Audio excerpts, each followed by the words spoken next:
The long, continuous beep of the pager sounded at 2:47.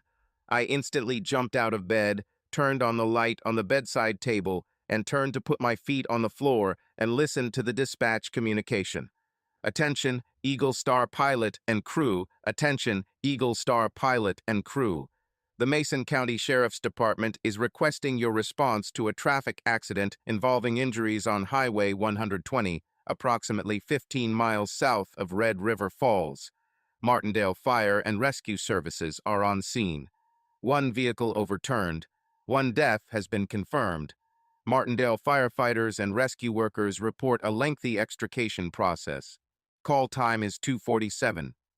I quickly stood up, buttoned up my flight suit, and pulled on my boots. I grabbed the portable radio from the charger next to my bed and began to move toward the front door of the EMS crew apartment at Holy Family Medical Center. I paused to hear the pilot and nurse acknowledge the call. The pilot accepted. Waiting to check weather conditions, our pilot, Jean Emery, responded. The nurse accepted, replied my partner, Nurse Mara Kendrick. I pressed a button on the Motorola handheld radio. The paramedic accepted. Accepted. The crew accepted. We are waiting to check the weather conditions. Jin stopped at the pilot's desk and quickly opened the weather page on his computer. There were no clouds, visibility exceeded 10 miles, the wind was light and variable, gusts did not exceed 10 miles per hour. Lunar illumination was 64%. Conditions for a night flight were almost ideal. Holy Family Base, Eagle Star is accepting the departure, Jin said. Accepted. We accept departure. Let's notify Mason County Sheriff's deputies and Martindale firefighters. The three of us grabbed our equipment and helmets and headed to the high-speed elevator that would quickly take us from the 6th floor to the 1st. Our helipad is located on the east side of Holy Family Medical Center and directly in front of the new $80 million emergency department. On this site sits our stunning helicopter, a twin-engine Bell 429 Global Ranger, painted in a stunning two-tone silver and royal blue color scheme. Mara secured our emergency jump kit to the rear-facing seat directly behind the pilot, who sits in the front right seat of the helicopter. With over 200 cubic feet of space, there's plenty of room for the pilot in the front, Mara and I in the back, and the ability to carry up to 2 patients. Mara's seat swivels and slides on rails, so she can either care for a patient from the side or manage the airway of a second patient if necessary. I secured the Zoll Propac MD heart monitor in its place. We will use it to monitor our patient's blood pressure, oxygen saturation, heart rate, and other vital signs once he is on board. I secured myself in my left rear seat. I'll be at the patient's head when we pick him up. We can load patients from the rear of the cabin under the tail boom or through the side doors of the helicopter. My main job in flight is managing the airway and monitoring the patient's vital signs. My flight helmet is the last thing I put on before closing the side door of the helicopter. I put on my Pinnacle PVS 23 night glasses and begin testing my vision. The world around the helicopter explodes into various shades of gray and black. Previously invisible objects now clearly show their forms. Specifically, I test to see if I can effectively identify utility poles, power lines, and communications towers, all of which are some of the biggest threats to night flights. From his pilot's seat, Gene shouts, "Cleaning," and presses the drive button, which ignites the powerful twin-engine Pratt and Whitney PW207D1 engines of the Bell 429 helicopter. The engines begin to spool up, and when they reach full power, each will produce 730 shaft horsepower and generate enough power to reach speeds up to 150 knots. The strong smell of jet fuel begins to permeate the cabin, but quickly dissipates as the ventilation systems begin to operate. As the engines rev up, Gene calls Mara and I over the intercom. Are the crew and equipment ready for takeoff? Ready on the left, I answered. Green in both tubes. I see up, down, and around. Belts, doors, and switches are secured. Ready on the right, echoes Mara. Green in both tubes. I see up, down, and around. Belts, doors, and switches are secured. The pilot confirms that the crew and equipment are ready for takeoff, admits Gene.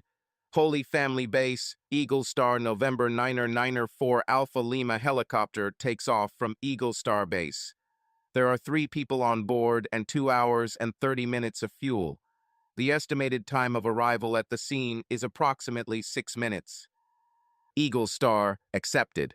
Takeoff time is 2:52. Good luck. Gene revs the Bell 429's throttle to full throttle, and the helicopter briefly shakes as he lifts the collective.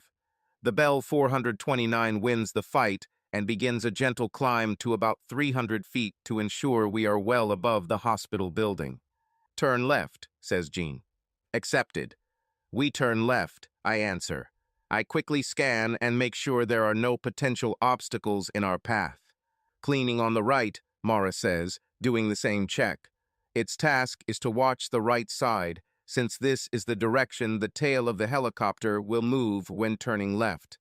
We have performed this takeoff maneuver in all directions hundreds of times since Holy Family began using the helicopter. Flying south in a large Bell 429, Gene pushes forward slightly on the joystick, and we begin to move quickly south toward the scene.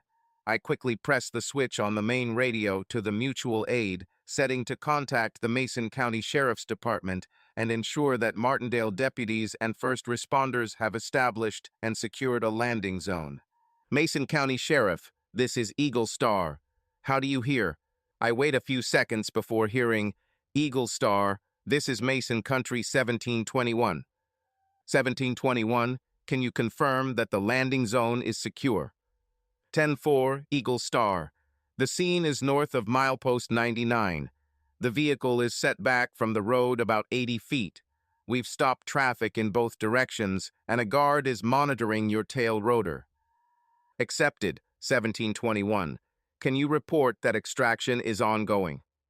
Eagle Star, it looks like they've almost got the victim out of the vehicle and onto a stretcher. Accepted, 1721. Estimated arrival time is less than 3 minutes. 10-4, Eagle Star. We are waiting for your arrival. I strained my neck and head, trying to look back as far as possible, which meant looking towards the front of the helicopter. Through the dome window, I saw multiple red and blue flashing strobe lights, indicating that we were less than 2 minutes from landing. Jin brought the large helicopter into a wide arcing maneuver to give us all a view of the scene. He eventually turned the nose of the helicopter to the north. We have power lines on the east side of the road, Gene, Mara warned. Accepted. I see, Jin confirmed. Power poles, power lines, and communications towers are among the biggest threats to a helicopter attempting to land in the dark. Gene continued to look at his altimeter and, using his night goggles, made another flawless landing right on the hard asphalt of Highway 120. Holy Family Base, Eagle Star, is in place, getting ready for hot loading and shipping. Time on site, 10 minutes. Time on scene is the estimated time at the scene of the incident. Acknowledged, Eagle Star. The time is 2:59. I took off my helmet and goggles and carefully placed them in their place after unfastening the straps. The first thing I grabbed was a stethoscope to listen to the patient's lungs before loading him into the helicopter. Once he's on board, I won't be able to hear anything. I also took our jump kit, which contained most of our medical supplies, including everything we needed for the injury. I came out from my side of the helicopter and immediately began looking for the incident commander. There were several fire engines at the scene, and they provided good coverage of the accident scene. The vehicle, a 2-door Camaro, went off the highway and overturned several times. The car was probably 60 or 80 feet off the road, and somehow landed on all 4 wheels, although it was badly damaged. I found the man I was looking for, one of the Martindale volunteer firefighters, who wore a red helmet while everyone else wore yellow ones. "Hello, my name is Dalton Anderson," I shouted over the roar of the still operating helicopter. "What can you tell me at this point?" "We have 1 confirmed dead," he shouted back. "The driver was not wearing a seatbelt and was thrown from the vehicle. It's under that yellow tarp on the field," he said, pointing to an area that was another 80 feet from where the vehicle landed. They were moving north, heading back to Red River Falls. We lost control and flipped 10 times before hitting a giant dead oak tree on the passenger side. They were probably going 80 or 90 miles per hour, maybe faster. The passenger is a woman. She had at least a broken arm and possibly a broken hip, or so the first responders said. I can't believe she's still alive. Oh, it looks like they've already pulled her out. I saw a group of firefighters and paramedics carefully placing the victim on a stretcher. She had a cervical collar applied, and I saw her move her left arm. One of the medics held his right arm in place and tried to apply a splint. I hurried to the place where they were working. Don't worry about splinting, I instructed. As long as there is no bleeding, just place your hand next to the body and secure it on the stretcher. What else is wrong with her? She likely has a fractured femur and a fractured tibia and fibula, both in her right leg, one responder said. We're not sure, but she may also have a broken pelvis. Put her down and let me do a quick inspection before we load her, I ordered. The woman was quite young, probably 23-27 years old. She also had an oxygen mask. I quickly checked the pupils, which were responding slowly but equally to my flashlight. The smell of alcohol was obvious as I got closer to her face. The most ominous thing is that she practically did not react verbally and was clearly in shock. I quickly pulled out a rapid Roman 4 kit from the side pocket of my flight suit. Then I shouted, "Helicopter, now." We didn't usually delay transport for enrollment 4, but I felt it was necessary as she went into shock. The more her blood pressure dropped, the more difficult it would be to establish Roman 4 access. A group of paramedics and firefighters lifted the stretcher and the patient, and we moved toward the Roaring Bell 429. Mara opened the double doors at the back. I stopped our group and looked at the pilot, and Jean gave us the signal to continue loading. No one approaches the tail of a running helicopter without the pilot's knowledge. Mara met us there, and we secured the stretcher in the left seat, then placed her in the seat in front of my seat and climbed aboard, thanking the paramedics and firefighters for their excellent job. One of them handed me a piece of paper with the patient's information on it before they all leaned over and walked away from the helicopter. I immediately put on my helmet and buckled in, while Mara took a seat next to the patient. She immediately placed a blood pressure cuff and oximeter probe on the patient and switched her mask's oxygen line to our onboard oxygen system. "What do we have, Dalton?" Mara asked over the intercom. "Fractures of the right humerus, right femur, right tibia, and fibula. It is not possible to apply a traction splint to the right leg. Possible pelvic fracture. A compression bandage should be applied to reduce bleeding. She also develops a tension pneumothorax on the right side. The trachea is displaced to the left. The abdomen is hard and painful. No bowel sounds can be heard." "Understood. I see a shift. Let's get ready for decompression. We will shrink the pelvis and see how the pressure changes after intravenous administration. We will also begin an infusion of tranexamic acid. Jean, we can take off, but I'll need to unbuckle as soon as we start moving, okay?" "Acknowledged," Jin replied. It was extremely important that Jean was aware of everything that was going on in the back of the helicopter, especially if we needed to unstrap and move around in the back, as this could affect the flight characteristics. When we have a patient on board, our call sign changes from Eagle Star to Lifeguard, which is a signal to all aircraft in the area to give us priority clearance. We also report to the Fargo Hector International Airport Authority to ensure the safety of our airspace. Contact Hector International Airport. This is the Lifeguard November 994 Alpha Lima helicopter. We take off from the scene, heading to the Holy Family site, heading 355, speed 120 knots. There are 4 people on board and 2 hours and 10 minutes of fuel. Estimated arrival time is 8 minutes. Lifeguard November 994 Alpha Lima, Hector International Airport. Accepted. I see you on the radar. Maintain your current speed and heading. Permission for priority boarding at the Holy Family site. Accepted AITA for 8 minutes. From behind, I quickly exposed the patient's right chest area and felt the space between the second and third ribs. The patient was now more conscious and talking after decompressing the lung and applying a makeshift cast to the pelvis. I saw that she was trying to tell me something, but because of the oxygen mask and the noise of the helicopter, I could not understand what she was saying. All I could do was scream, "My name is Dalton. I'm a paramedic. You have been in a serious accident. We're taking you to Holy Family Medical Center in Red River Falls. You have suffered greatly, but we will take care of you. You understand?" The patient simply nodded her head yes, as best she could with the cervical collar around her neck.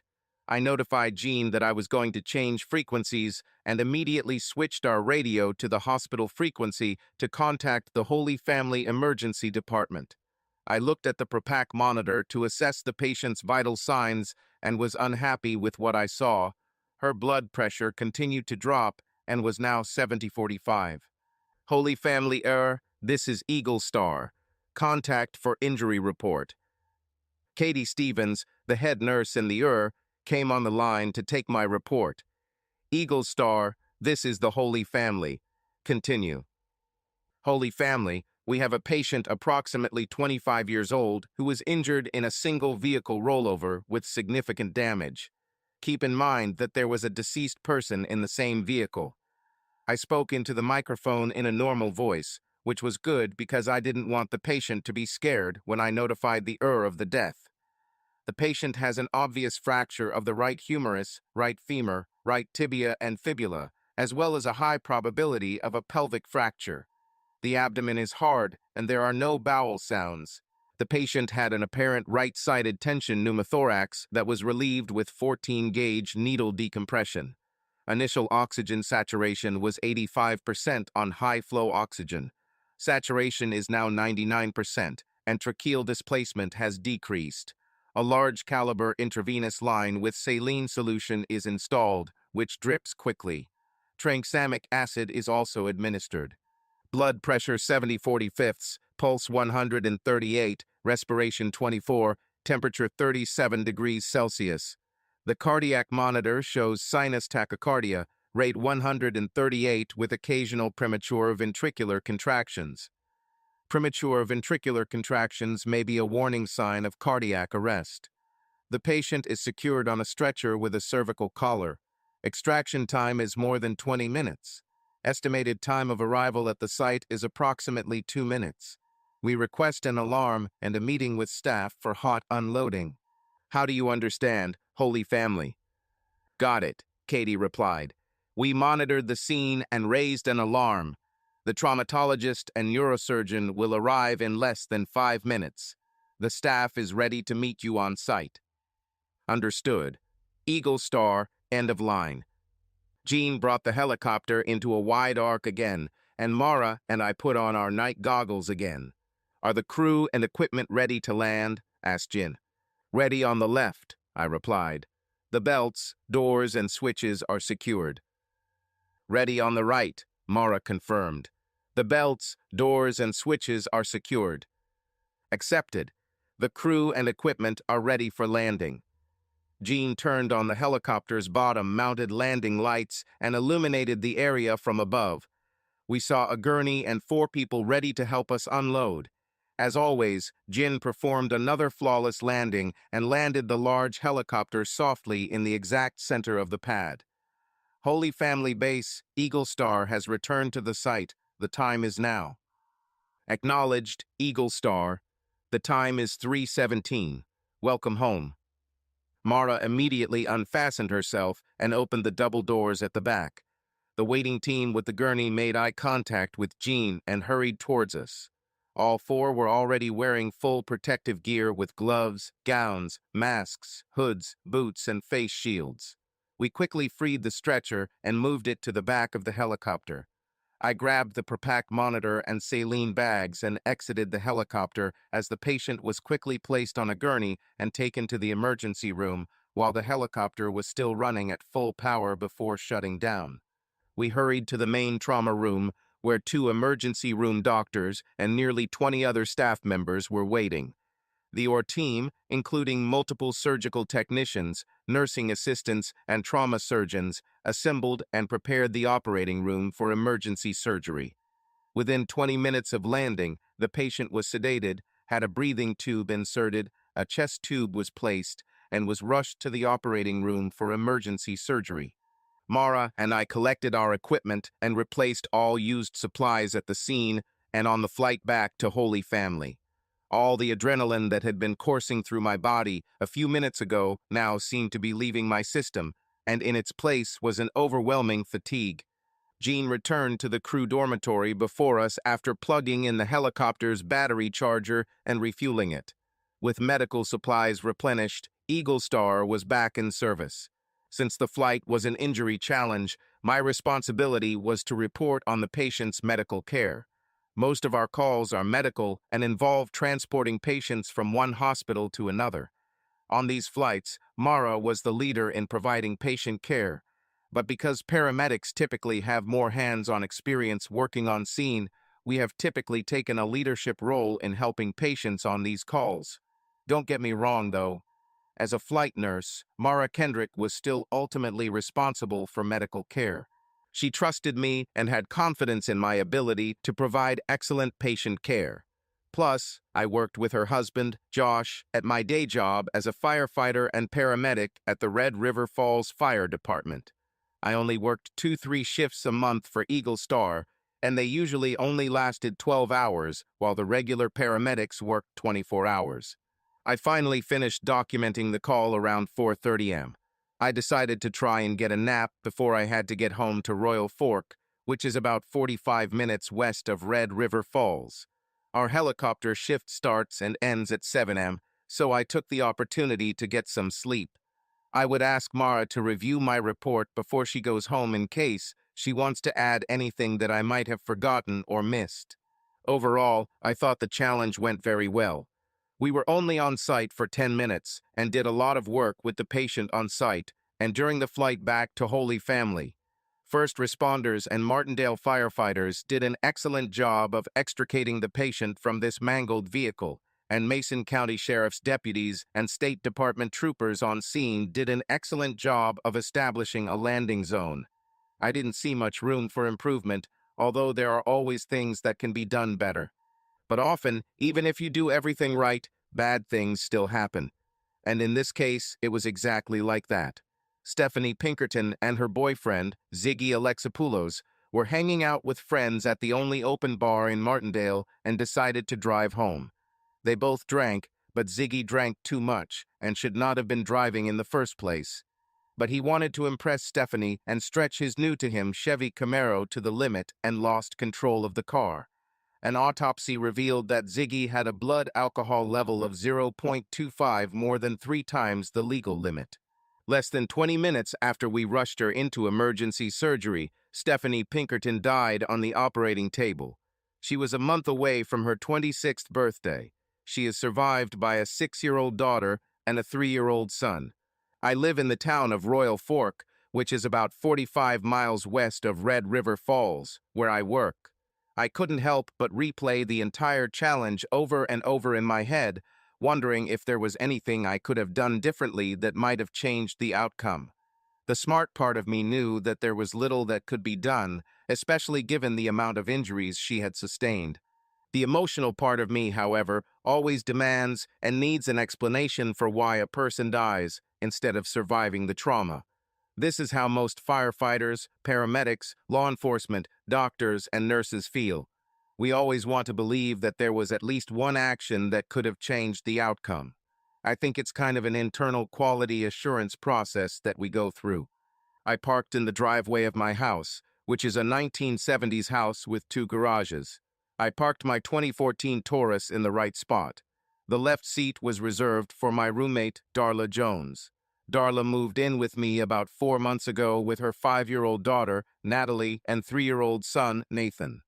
Darla's divorce from her husband of 7 years, Randy Jones, will be finalized in just over a month. Most of my friends warned me not to get into a relationship with a woman who was going through a divorce, especially my best friend, Danny Larson. Danny was especially concerned because he knew Darla and Randy before me. They had been together since their school days and had quite a tumultuous relationship the entire time. They broke up many times in school only to get back together. Several other guys were interested in Darla and probably would have treated her a lot better than Randy. But no one could break the spell Randy held over Darla. I met Darla through mutual friends at a local bar in Royal Fork called The Half. I was immediately captivated by her.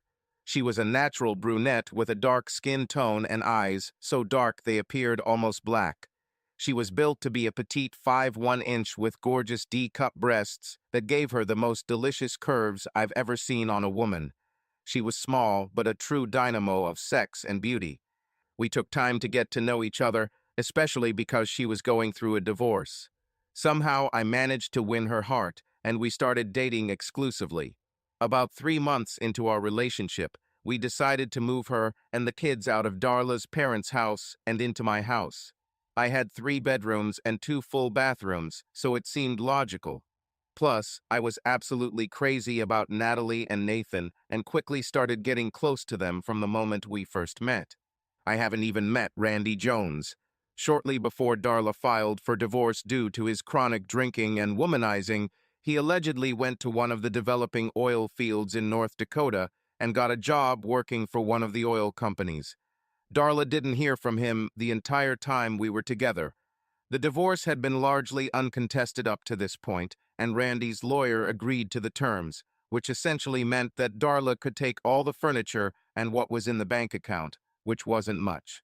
The judge issued a temporary custody agreement, and Randy was ordered to pay a paltry $200 a month in child support, which was based on his last known stable job, which was as a clerk at one of the 2 big stores in Royal Fork, Pump and Shop.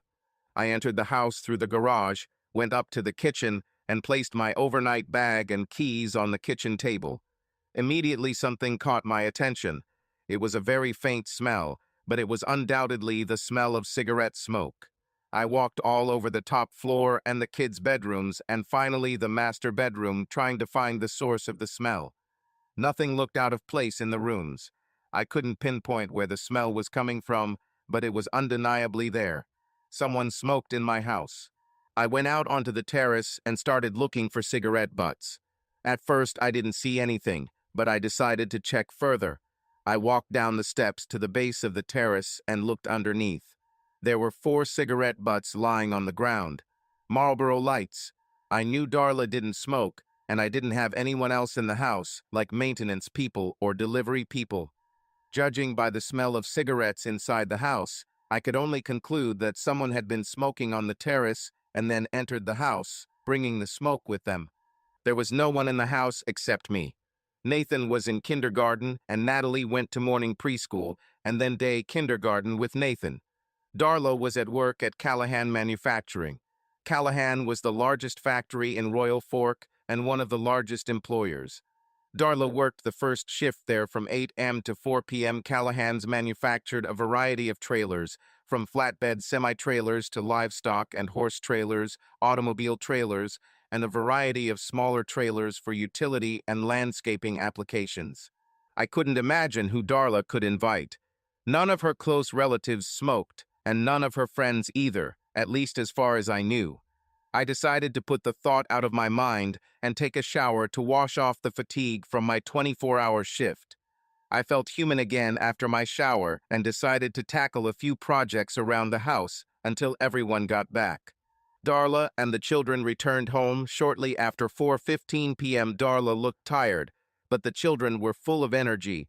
But Natalie and Nathan both ran up to me and gave me a big hug. I started to like these 2 little angels more and more. I quickly got to the point where I couldn't imagine my life without them and their mom. Darla looked tired after her day at work. Believe it or not, she was a welder on one of the main production lines. I went to make dinner, which was a simple chicken mac and cheese casserole with some jello, which the kids loved. It was not a fancy dish, but it was nutritious. I really enjoyed sitting at the table with Darla and the kids. After dinner, Darla helped me clear the table and I washed the dishes. She's been nagging me since she moved in that I don't have a dishwasher, but I haven't found the need for it yet. Plus, when I lived alone, I didn't use enough cookware regularly to justify buying one. How was your day at work? I asked. Oh, business as usual, Darla replied, drying off the casserole. They do seem to be planning on adding more people, so we may be able to reduce the mandatory overtime. This is cool. Maybe you and I and the kids can get away for a whole weekend sometime soon. Well, she hesitated, probably not until the school year ends in a few weeks. Yeah, I guess, I said. Hey, just out of curiosity, did anyone come by yesterday while I was gone? Darla didn't look at me as she continued to wipe the plate. No, I don't remember that. Why do you ask? Just wondering. I thought I smelled cigarette smoke when I got home this morning. Well, the only person in my family who smokes is my dad, but he didn't come over yesterday. Yes, I know, I said thoughtfully. Besides, your dad smokes Camels. What does this have to do with it? She still didn't look at me. Oh, nothing. I just found some Marlboro butts under the deck in the back. As soon as I said that, I noticed Darla take a deep breath. It was obvious that she knew something but was hiding it. I don't know, she said. It was probably one of the utility workers or something like that. I'm sure it was either a merman or an electric man. Both of these meters are under the terrace, you know. I saw her relax a little with that answer. Perhaps, I replied. But these guys work on a schedule and move pretty quickly. I doubt any of them will stop smoking under my deck. One, perhaps, but probably not four. Darla quickly put away the towel to dry. I'm going to go bathe the kids, she said, heading to their bedrooms. It's a little early for swimming, isn't it? Yes, she shouted. But they both went to bed late last night, and I want to put them to bed early today. Besides, you know how much they both hate bathing. Yes, I knew. But she usually didn't make them bathe until just before bed, which was always at 8:30, so that they would be in bed no later than 9. She was clearly avoiding me. Darla cleaned up the kids, and we all just sat in front of the TV all evening watching a few kids' shows on Netflix. Darla didn't talk to me much before we went to bed and seemed overly involved with the kids. But I felt like she was deliberately ignoring me. We both stayed to watch the news, although I won't remember any of it because of the elephant in the room. I went to bed first and waited for Darla. She came to bed wearing a simple disposable night robe. It always amazed me how she could look sexy in anything. She got into bed, quickly kissed me goodnight, and immediately turned her back to me. I moved over and hugged her, immediately starting to stroke her body, which was my silent way of initiating sex. Darla grabbed my hand and hugged me. Sorry, dear. It's just been a long day, and I'm really tired, she said. No problem, I replied, discouraged. I understand. The truth is that I didn't understand. In all the time we were together, this was the first time she refused me sex. That doesn't mean we had sex every night, obviously. But this was the first time she refused me when I tried to initiate it. I lay there and just hugged her, but I knew that she was having difficulty falling asleep just like me. Something was clearly wrong, and cigarettes were the main clue. I got up at 5 the next morning, took a shower, and got ready for work. I kissed Darla on the forehead at 5:45, got in the car, and headed to Red River Falls. She barely moved when I kissed her, and I felt that she was only pretending to be asleep. I arrived at the fire station a little after 6:30 and got ready for work. My position is officially called firefighter, but I am appointed as a senior paramedic on one of the 3 ambulances we have. Our fire coverage extends only to the city of Red River Falls, but we provide ambulance services to nearly all of Mason County. Most small towns in Mason County, such as Martindale, have their own fire departments with several members certified as first responders, so they are the first to arrive on the scene of a medical emergency while the ambulance is dispatched from Red River Falls. Several larger cities, such as Royal Fork, have their own volunteer ambulance services. 6 members of the Red River Falls Fire Department live in Royal Fork. Unlike many other departments across the country, we do not have to live in the city in which we serve. Because we provide ambulance or emergency services to almost all of Mason County, we are allowed to live anywhere within the county. I chose Royal Fork because it was more than just a small town. It was a real town with local stores, gas stations, and even a grocery store, unlike residents of Martindale, population 300, who had to drive more than 15 miles to buy milk. Royal Fork had a population of about 4,500 people, and Main Street had quite a few local businesses. The school district was there and even increased enrollment slightly this school year. I especially liked the fact that I could find a decent house in Royal Fork. I paid about $100,000 for my house, but I would have had to pay another $20,000 or $30,000 for the same house in Red River Falls. I work 24 hours a day and 48 hours off at the fire station. It's usually not that bad, and I have enough billable time considering the number of hours I work throughout the year. It took Darla and the kids a while to get used to my schedule, mostly because I think Darla was afraid I wouldn't come home. She was used to Randy apparently disappearing for a few days a week and then returning drunk to her doorstep. He got sober in a day, begged for forgiveness, and then repeated the process over and over again. Why Darla never left him for good was a mystery to me. They also had more than their fair share of fights. What started out as loud arguments eventually escalated into shouting, breaking dishes, and finally Randy punching Darla in the face. Finally, she couldn't stand it anymore and left their apartment, taking the children to her parents. Randy left in an unknown direction to North Dakota, where, according to rumors, he got a job in one of the oil fields. My 24-hour shift was fairly relaxed, but not overwhelming. It was an ordinary Thursday in the spring. We only had 12 ambulance calls for the entire shift and not a single fire call. I returned home a little after 8 o'clock on Friday morning and began my usual routine. But again, I caught the faint smell of cigarette smoke. As before, none of the rooms looked strange. I walked out onto the back deck and immediately looked through the gaps between the deck boards. I didn't see any cigarette butts on the ground under the terrace. I was about to return to the house, but something in my mind demanded a closer inspection. I went down the steps and crawled under the terrace. What I was looking for immediately caught my eye.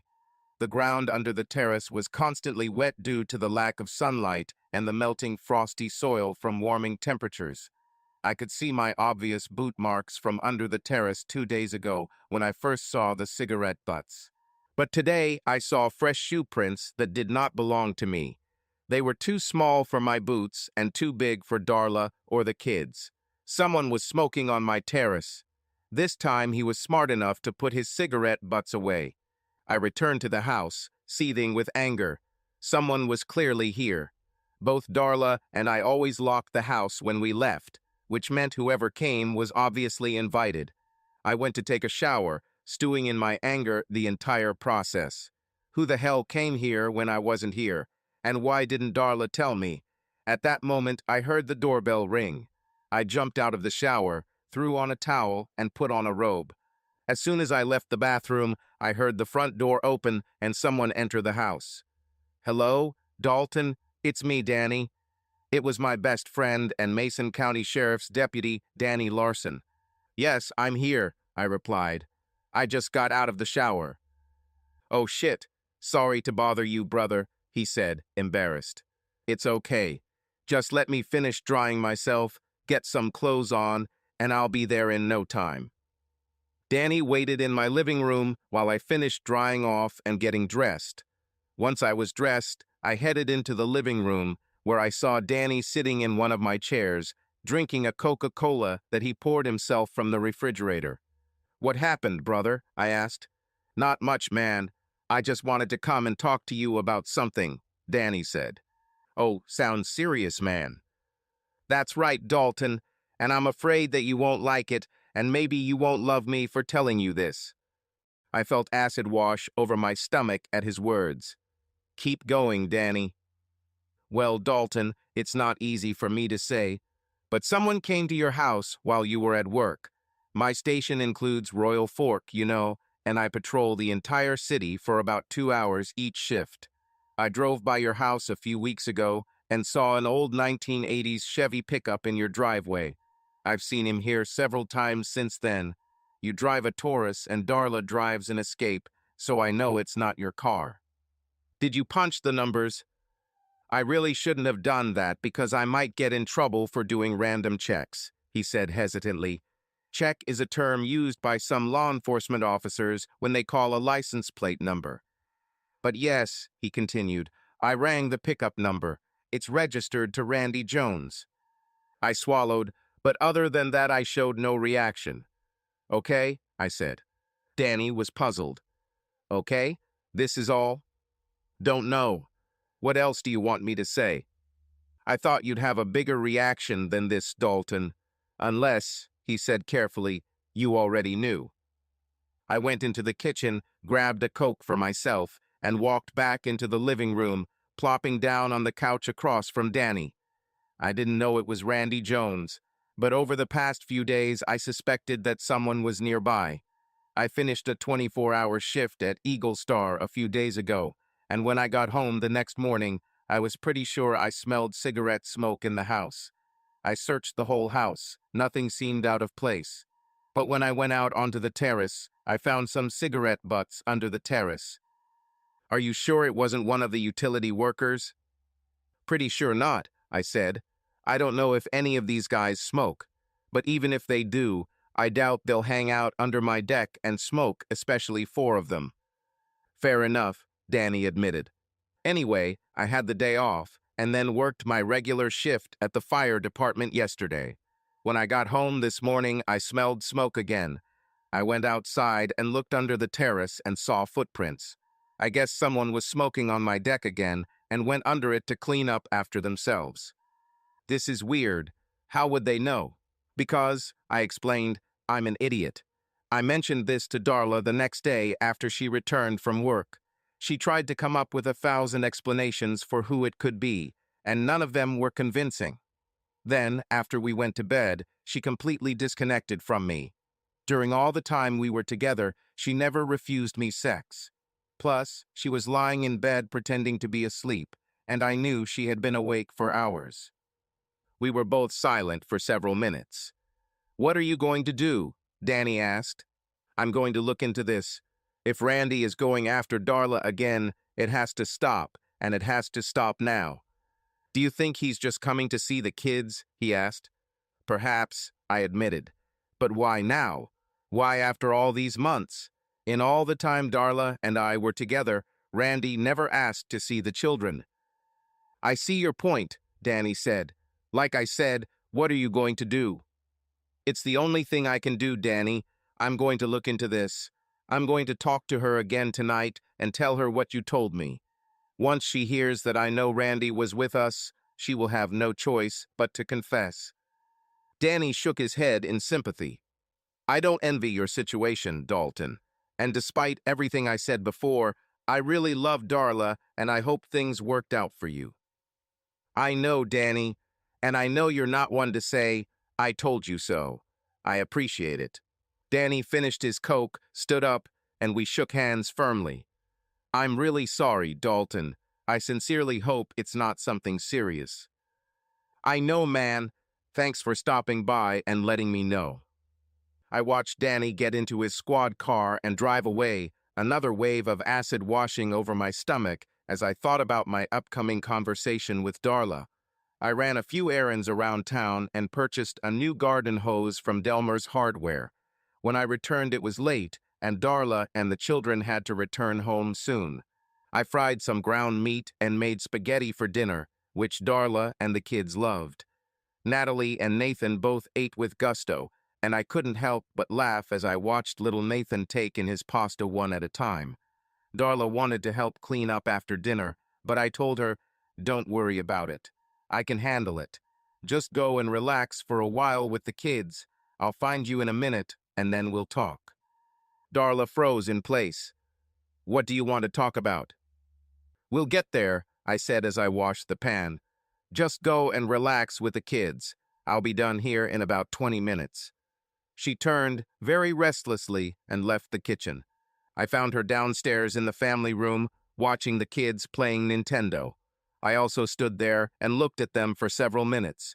Darla held Nathan in her lap while he and Natalie played Mario Kart 8.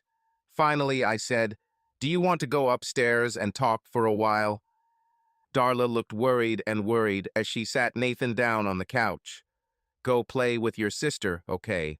Mom and Dalton will go upstairs to talk about some things." Neither Natalie nor Nathan responded, too engrossed in the game. Darla followed me upstairs and into the kitchen, which usually put us out of earshot of the children downstairs. We both sat down at the kitchen table, and I put the coffee on the stove, although I probably shouldn't have done that so late at night. But the next day was Saturday, and neither Darla nor I had to work. I looked at her for a few moments before speaking. The fear and anxiety began to build, and I felt the butterflies in my stomach again. There was only one way to approach this directly. "I want to know who came here while I was at work," I said. Her hesitation was a clear sign, but she lied anyway. "What are you talking about, Dalton? Just be honest with me, okay? I try to have an open and honest conversation, and it doesn't work when there's only one person involved. I want to know who came here while I was at work. I smelled cigarette smoke again when I got home this morning and saw footprints under the deck. So whoever smoked on my deck again clearly cleaned up after themselves this time." "Dalton, I would never invite anyone here when you're not here," she said. Not quite a confession, but not a denial either. "Okay, then who invited themselves while I was at work?" "Why are you asking me this, Dalton? What are you trying to accuse me of?" She became visibly agitated and almost fidgeted in her seat. "Why don't you just answer my question?" "Because I feel like you don't trust me. I don't smoke, Dalton. I don't know whose cigarettes these are. God, you're starting to sound like my ex-husband." I stood up, walked over, and sat on the chair right next to her.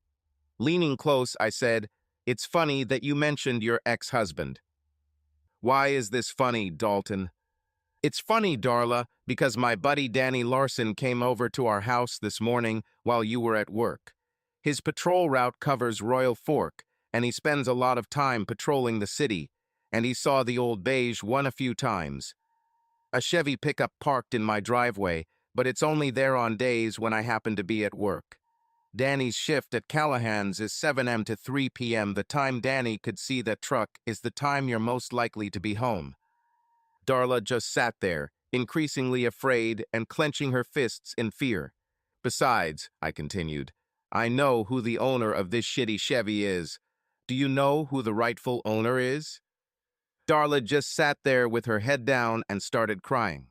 "Yes, I thought you knew." I sat and let her cry for a few minutes. When she calmed down, I continued, "Do you want to tell me how long you've been hanging out with Randy?" Darla stood up and grabbed a napkin from the kitchen table. She wiped the tears from her eyes, wiped her nose, and tried to pull herself together again. "It started about 3 weeks ago," she said through tears. "He came back into town and stopped by my parents' house, asking where I was. My dad wouldn't tell him where the kids and I lived, but he agreed to give Randy my phone number. The first couple of times he called me while I was at work. He eventually found out that I worked at Callahan's and followed me home. He said he just wanted to talk to me." She wiped her nose again and continued, "Randy said he got a job up north as a rigger for an oil company. They also paid for his drinking treatment, and he started going to Alcohol Dependence Anonymous. He said he'd been sober for almost 5 months. I didn't know at first. What do you think? But I see that he has completely changed. He has become kinder, seems more determined to do everything right. And he was just incredible with the children. He brought them gifts, spent time with them, and took them to the park." "So what happens next?" I asked. "Randy wants to see the kids and have a relationship with them. Is that the point?" "That's part of it, Dalton," she sobbed. "But he's also asking for another chance. Randy said he still loves me and has finally figured out how to be happy and not drink. He wants me and the kids to come back to him and be a family again. The kids were so happy to see him and fell in love with their father again. Finally, he became the man they always wanted to see." Now it was my turn to feel completely awkward and afraid. "So what's next?" You're not thinking about going back to him, are you? I mean, what's going to happen to me? What's going to happen to the time we spent together? I'm just really confused right now, Dalton. I shook my head in disbelief. Are you thinking about leaving me, Darla? I don't know, she sobbed. I'm not sure what to think right now. This shouldn't have happened. I shouldn't have felt this way about Randy. I didn't want to ask the next question, but I asked. Darla, have you been with Randy since he came back to see you? Sexually, I mean. Oh, Dalton, I'm so sorry. I slammed my fists on the table, stood up and went back to my bedroom and just sat on the bed with my head in my hands. Darla followed me and tried to hug and comfort me, but I suddenly couldn't bear her touch. Dalton, please, just please try to understand. Randy should have done this before I filed for divorce. I wanted to move on, I really did, and I wanted it to be with you. When? I asked. When is that? When did you sleep with Randy? And also, you slept with him here in my house. You disrespected me so much and slept with him in my own damn house, Darla. She gasped in horror. No, I swear to God, no, Dalton. I would never do that. I'm so sorry that this ever happened. I never wanted this to happen, I swear. It was just some old familiar feeling in me that woke up. Randy and I always had a tumultuous relationship. Sex was the only decent part of our marriage for a long time, at least when he wasn't blind drunk. For some reason, he seemed so caring and loving. I just fell in love with him. When we visited his mother last weekend, and I couldn't help myself. I'm so sorry, Dalton. And that was all? You only slept with him once? Yes, she admitted. But this was different. For the first time in a long time, he was so gentle. He was so caring.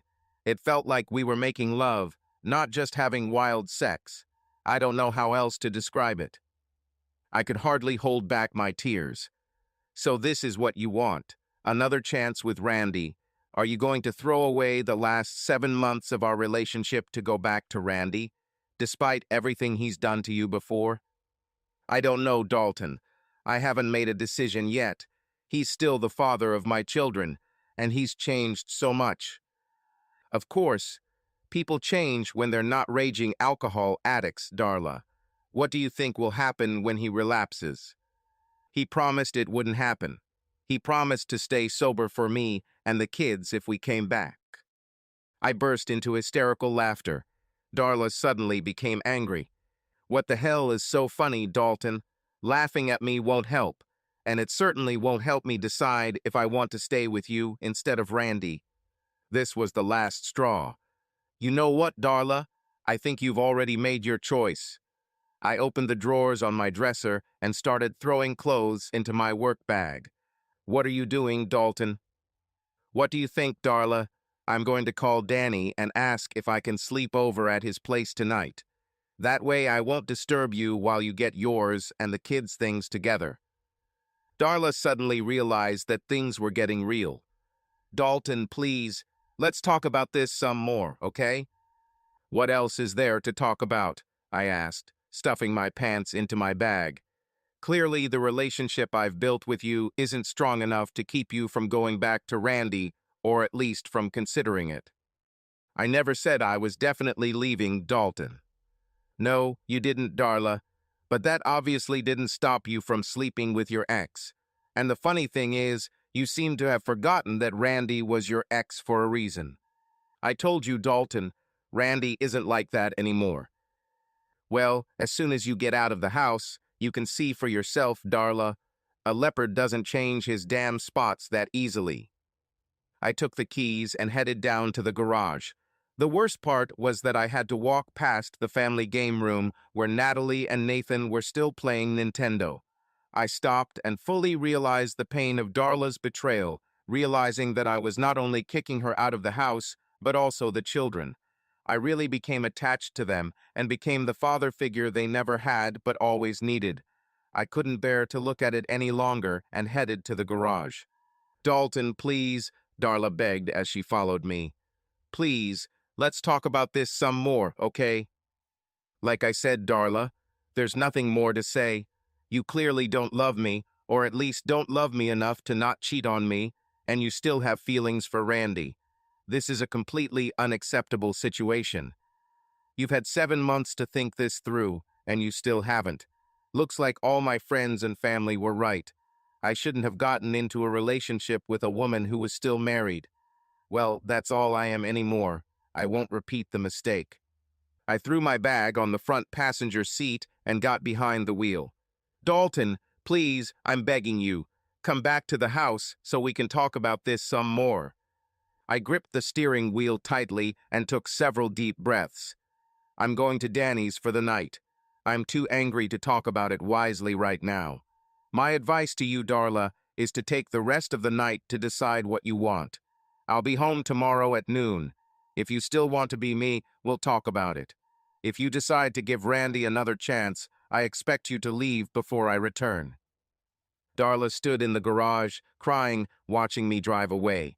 Immediately, I began to wonder if I was being irrational and too impulsive in my actions. Am I running? Am I cutting my losses? Am I pushing Darla away? Or am I just being a complete jerk? Maybe all of this at once. Maybe none of this. I just knew I needed to go away to think. I called Danny on his cell phone. He was still at work and wouldn't finish his shift until 11. He said that I could spend the night with him and suggested that I go into the house myself. Danny didn't ask for details. I just told him I ran into Darla and everything went to hell. We had keys to each other's houses, so it wasn't a problem. Danny lives in a nice 3-bedroom house in Southwest Royal Fork. I went in myself and settled down in his guest bedroom. He uses the other guest bedroom as a home office. Its basement is fully equipped and has 2 large rooms. One of them is a TV lounge with a pool table. Danny uses the second room in the basement for his large N-scale model railroad. I used to think he was kind of a kid at heart, playing with trains in his 30s.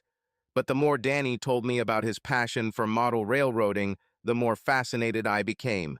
I often went to his house and spent hours watching him add detail to hills, trees, ponds, and miniature buildings and cars. It was almost as exciting as sitting and watching a fire.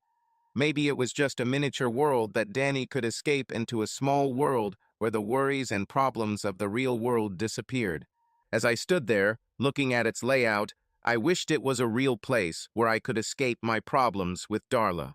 Danny returned home around 11:15 p.m. We sat until almost 3 in the morning while I told him about my problems. More beer was drunk than tears were shed. Danny just kept pouring me Coors and listened.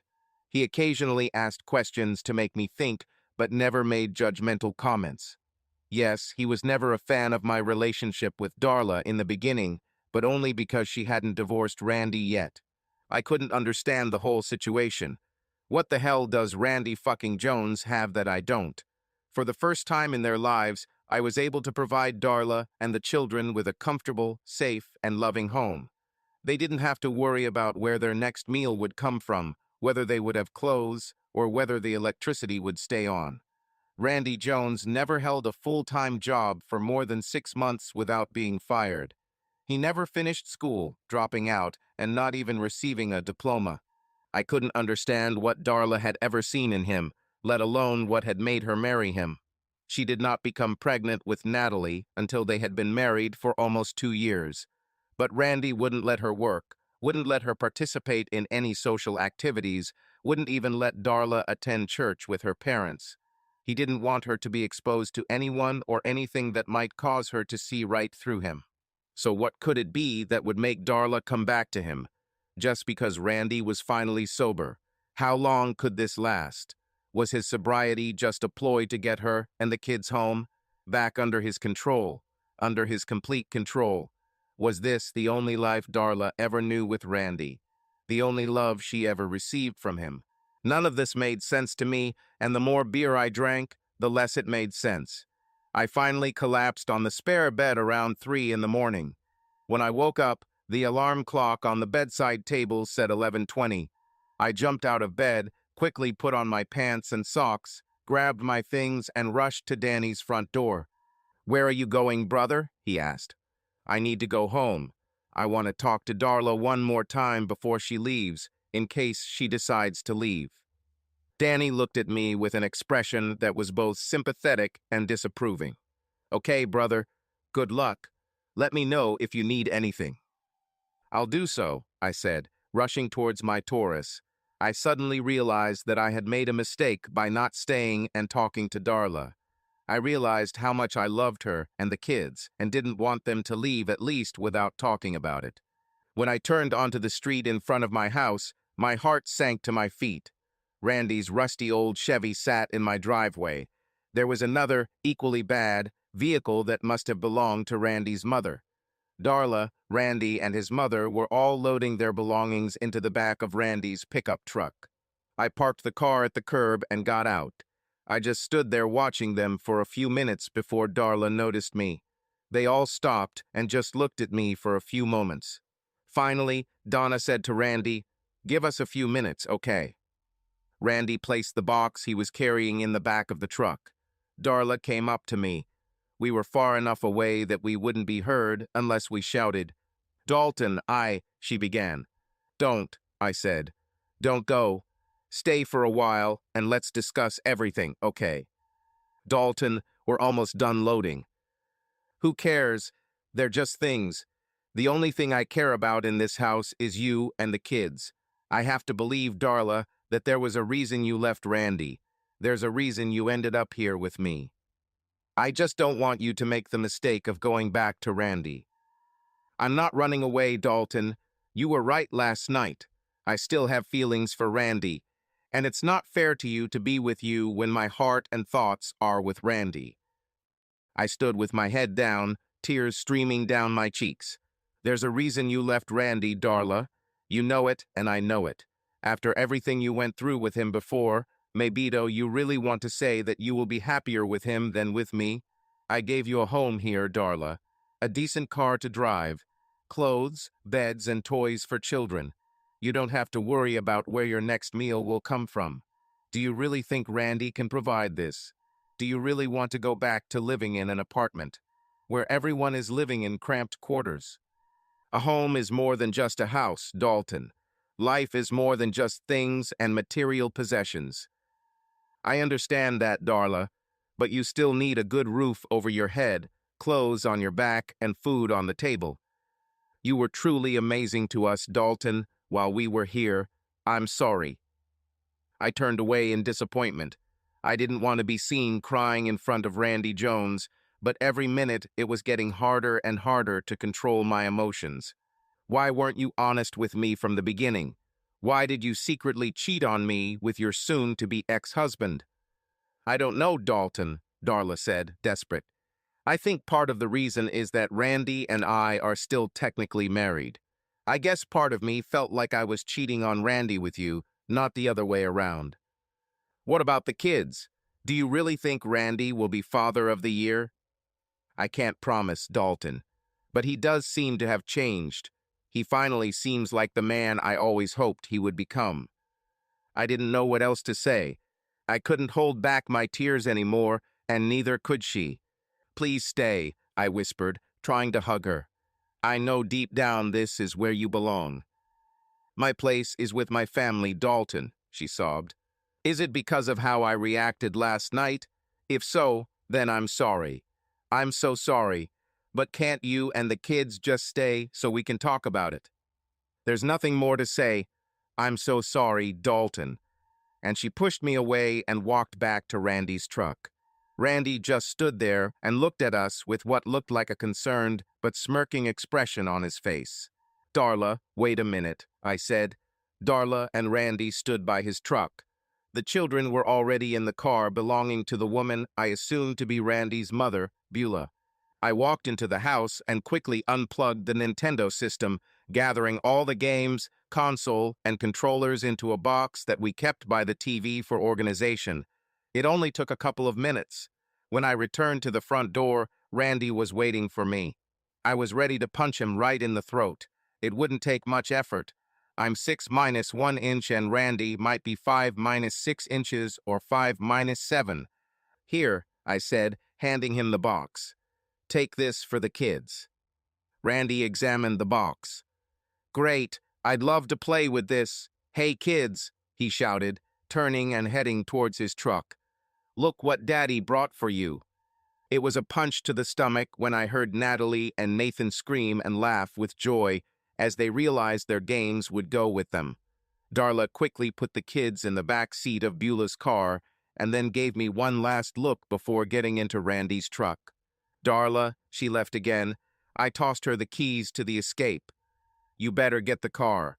I'll call the bank on Monday and take my name off the loan." She didn't say anything, just went to the garage and drove out. Before she reached the road, I stopped her. She rolled down the window as I approached. "Darla, there's one thing you need to know. If you leave today, that's it. There won't be a second chance. I'm not going to be anyone's backup or plan B. I deserve better."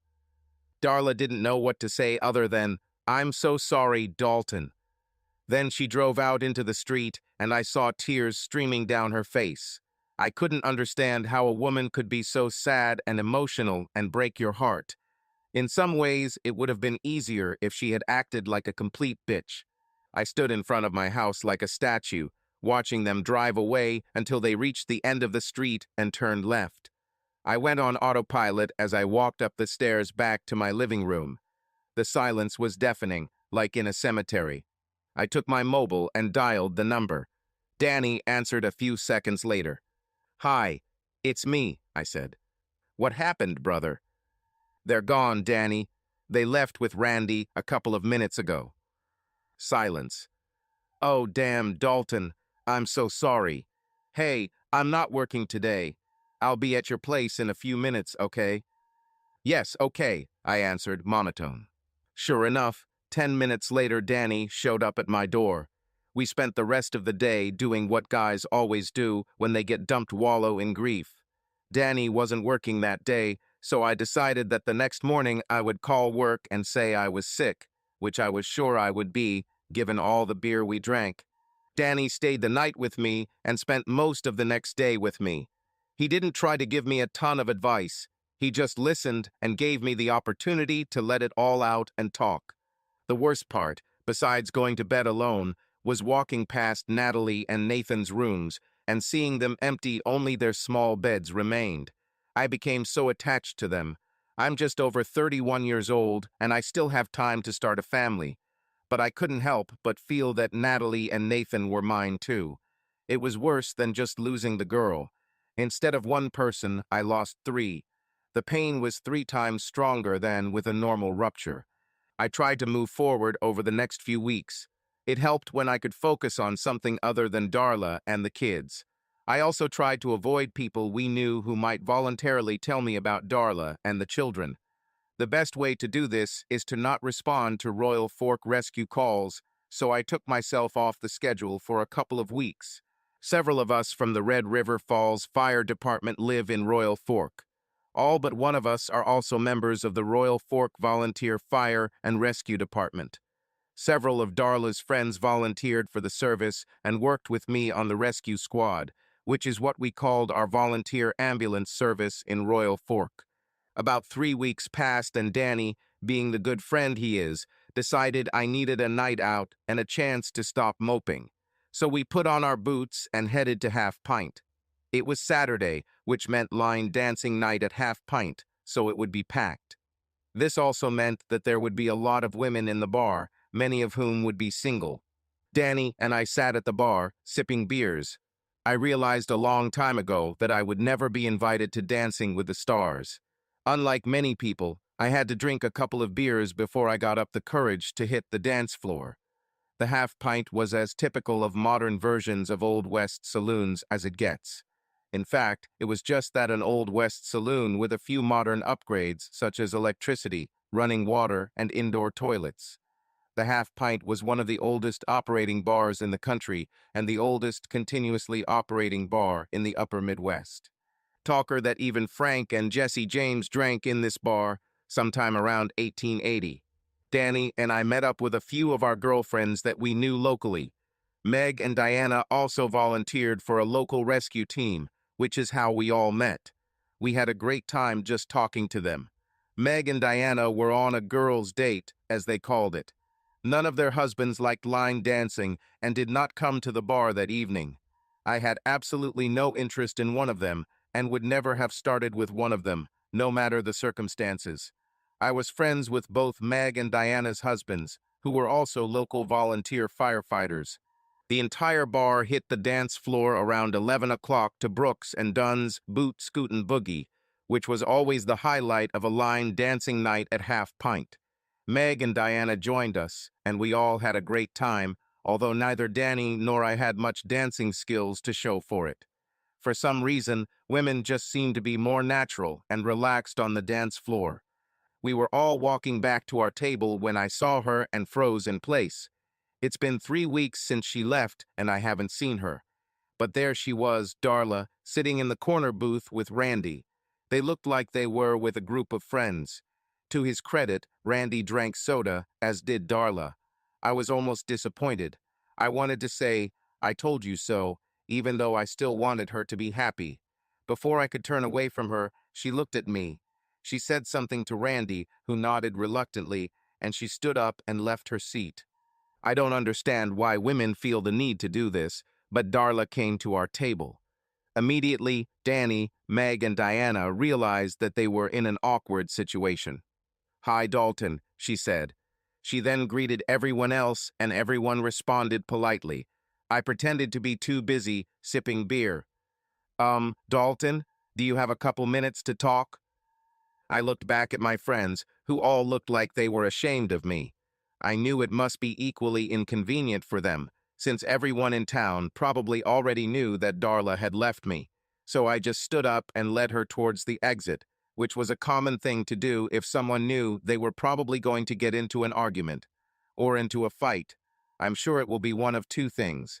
We got out and walked around the corner, stopping in front of a nearby business, which was the office of the State Farm Insurance Company. "Well, you wanted to talk to me," I said coldly. "What's happened?" Darla was clearly taken aback by my abruptness. Well, I just wanted to know how you were." "I'm fine." She expected more.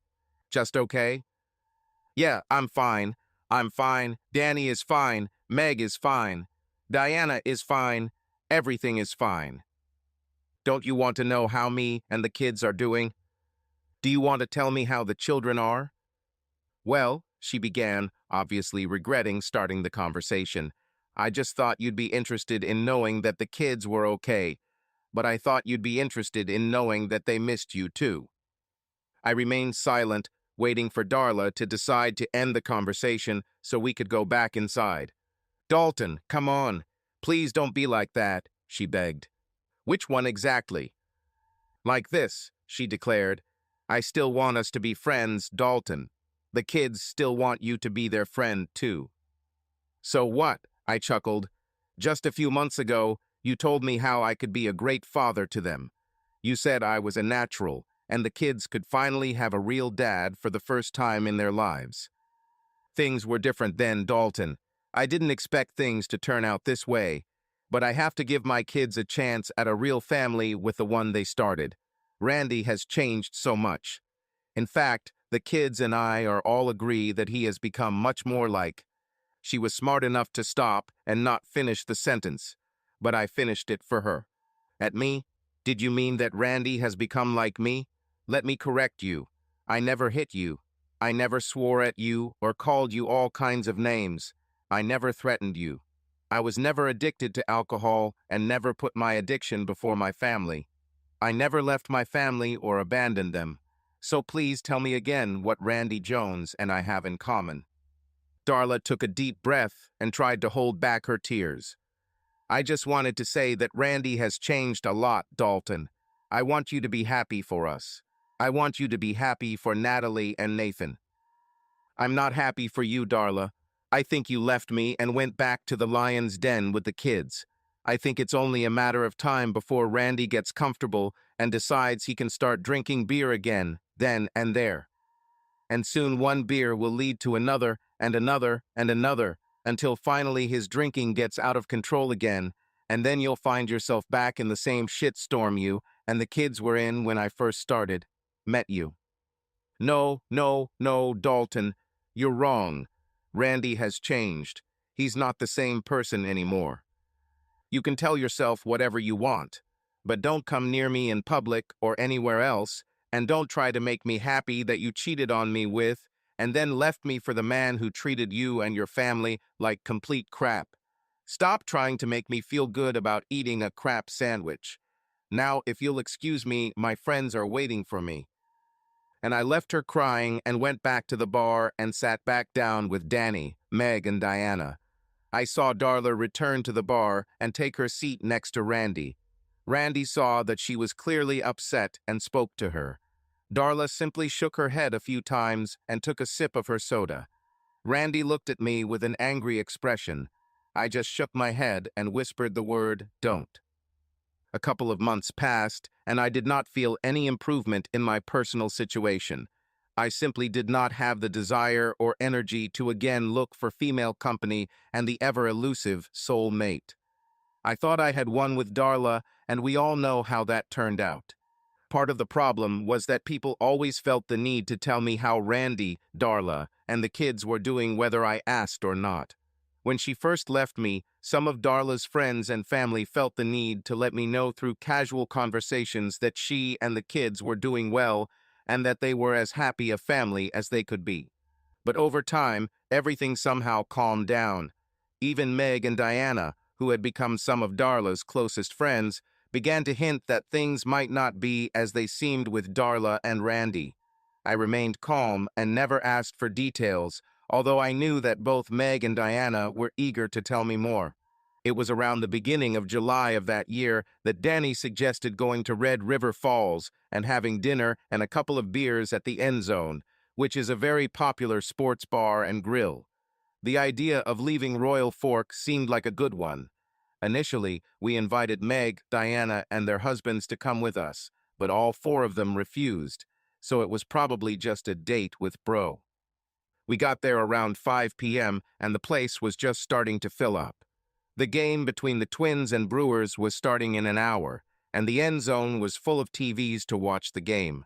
I ordered a huge double burger with guacamole, and Danny ordered the Cowboy Griller, which was a sandwich with one beef patty, one pork patty, and a ton of bacon, onion, lettuce, tomato, and a generous amount of jalapenos. Danny needed a beer to put out the fire in his mouth later. We were there for about an hour or so, and Ricky Nolasco had just thrown 2 strikes before allowing a solo home run to Brewers catcher Jonathan Lucroy. And just like that, the good guys lost 1-0. I thought this would be the worst moment of the evening, but I was wrong. Very, very wrong. "Oh, damn," Danny said. "What happened, brother?" I asked, turning away from the large screen above the bar. "Look who the damn cat dragged in," he said. I looked towards the main entrance. In walked none other than Randy Jones and 4 of his friends. Randy immediately saw Danny and me, said something to his friends, and started walking towards the bar where we were sitting. "Danny, Dalton," he said, "how are you today? Are you really worried, Randy? Or are you just making polite conversation to help get through what I think we can all agree is a very damn uncomfortable situation?" "Jesus, Dalton," Danny whispered, trying to calm me down. "Turn it down a little, okay?" "Yes, Dalton. I'm just trying to be friendly." "Were you just trying to be friendly when you came back and took Darla and the kids from me?" "Hey, Dalton," he started to get angry. "I'll tell you, that was my wife you were with for 7 months. The least you could do is wait until the divorce is final." "Yeah, how many times have you slept with Darla in my house, huh? Or did you even have the decency to do it on my porch? That's where I found all your damn cigarette butts after all." Okay, Randy said, stepping back. "Obviously, I hit a nerve with you by interrupting your mandate with Danny, so I'll just go back to my friends and leave you 2 lovebirds alone." "Careful, Randy," Danny said irritably. "I'll keep Dalton from ripping your throat out, but you and I aren't exactly friends, and you certainly don't want to have me as an enemy." Randy had a smug smile on his face as Danny shooed him away from our seats. Finally, he sat down with his friends on the other side of the restaurant, a good 60 feet away from us. "Damn, Danny," I said, feeling sorry for the whole situation. "Sorry, dude. Maybe we should just pack up and go home, huh? Hell no. We came here to laugh, eat good food, and drink great beer, and watch the twins lose with dignity. If we get up and leave now, that asshole will win, Dalton. Yeah, I think you're right. One more lap, and we'll still be able to control. It sounds good. We were sitting there watching the game when we noticed one of the waitresses, all dressed like bikini models in referee uniforms, bringing out a large tray of tall beer mugs. She walked over to Randy's table and a beer was handed out to each of the men. God, I've been waiting for this for a long time. It's really going to taste good, I heard Randy say. Oh, I said, pushing Danny. Looks like old Randy's about to go off the rails. Damn it, Dalton, he began. You just forget about it. Danny didn't have time to finish as he saw Randy take a sip of his tall beer. Oh, damn. This is definitely not a non-alcoholic beer. I couldn't help but stare at them as they quickly downed their first round of beer, quickly followed by a second. They continued in this manner most of the time we were there. Finally, around 9 p.m., the Twins lost 7-2 to the Brewers. I kept glancing at Randy and his friends the entire time. At one point, Randy even saw me and raised his glass in a mocking toast, while all his friends laughed at me as the cuckold I wasn't. We were about to pay our bill for the night. Danny and I each only had 3 beers with our meals in the nearly 5 hours we spent at the end zone. It was almost 10 o'clock, and we had just paid our bills and were getting ready to go out. I felt a tap on my shoulder and turned around to see Randy Jones. Hey, Dalton, he muttered. I think this confirmed that the beer was not non-alcoholic. I just wanted to tell you that I don't hold it against you, okay? Step back, Randy. You're drunk, Danny warned. I'm not that bad, he whined. Tell me something, Randy, I said. How far did you have to go when you fell? Did it hurt? Oh, I get it, Randy drawled. You're still mad about Darla, right? Randy continued to follow us out of the restaurant, with his equally drunk friends on his tail. You want to know the real reason why Darla came back to me, Dalton? Because she loves our sex, man. She can't get enough of it. I may not be as tall as you and Danny, but I've got a whole hammer in my pants. He screamed. His friends just kept laughing at us. I couldn't stand it anymore, and Danny knew it. Dalton, just calm down. He's just trying to get under your skin, okay? Yeah, well, he's almost there, I said as we approached my Taurus. At this point, Randy made a critical mistake by placing his hand on my shoulder and spinning me around.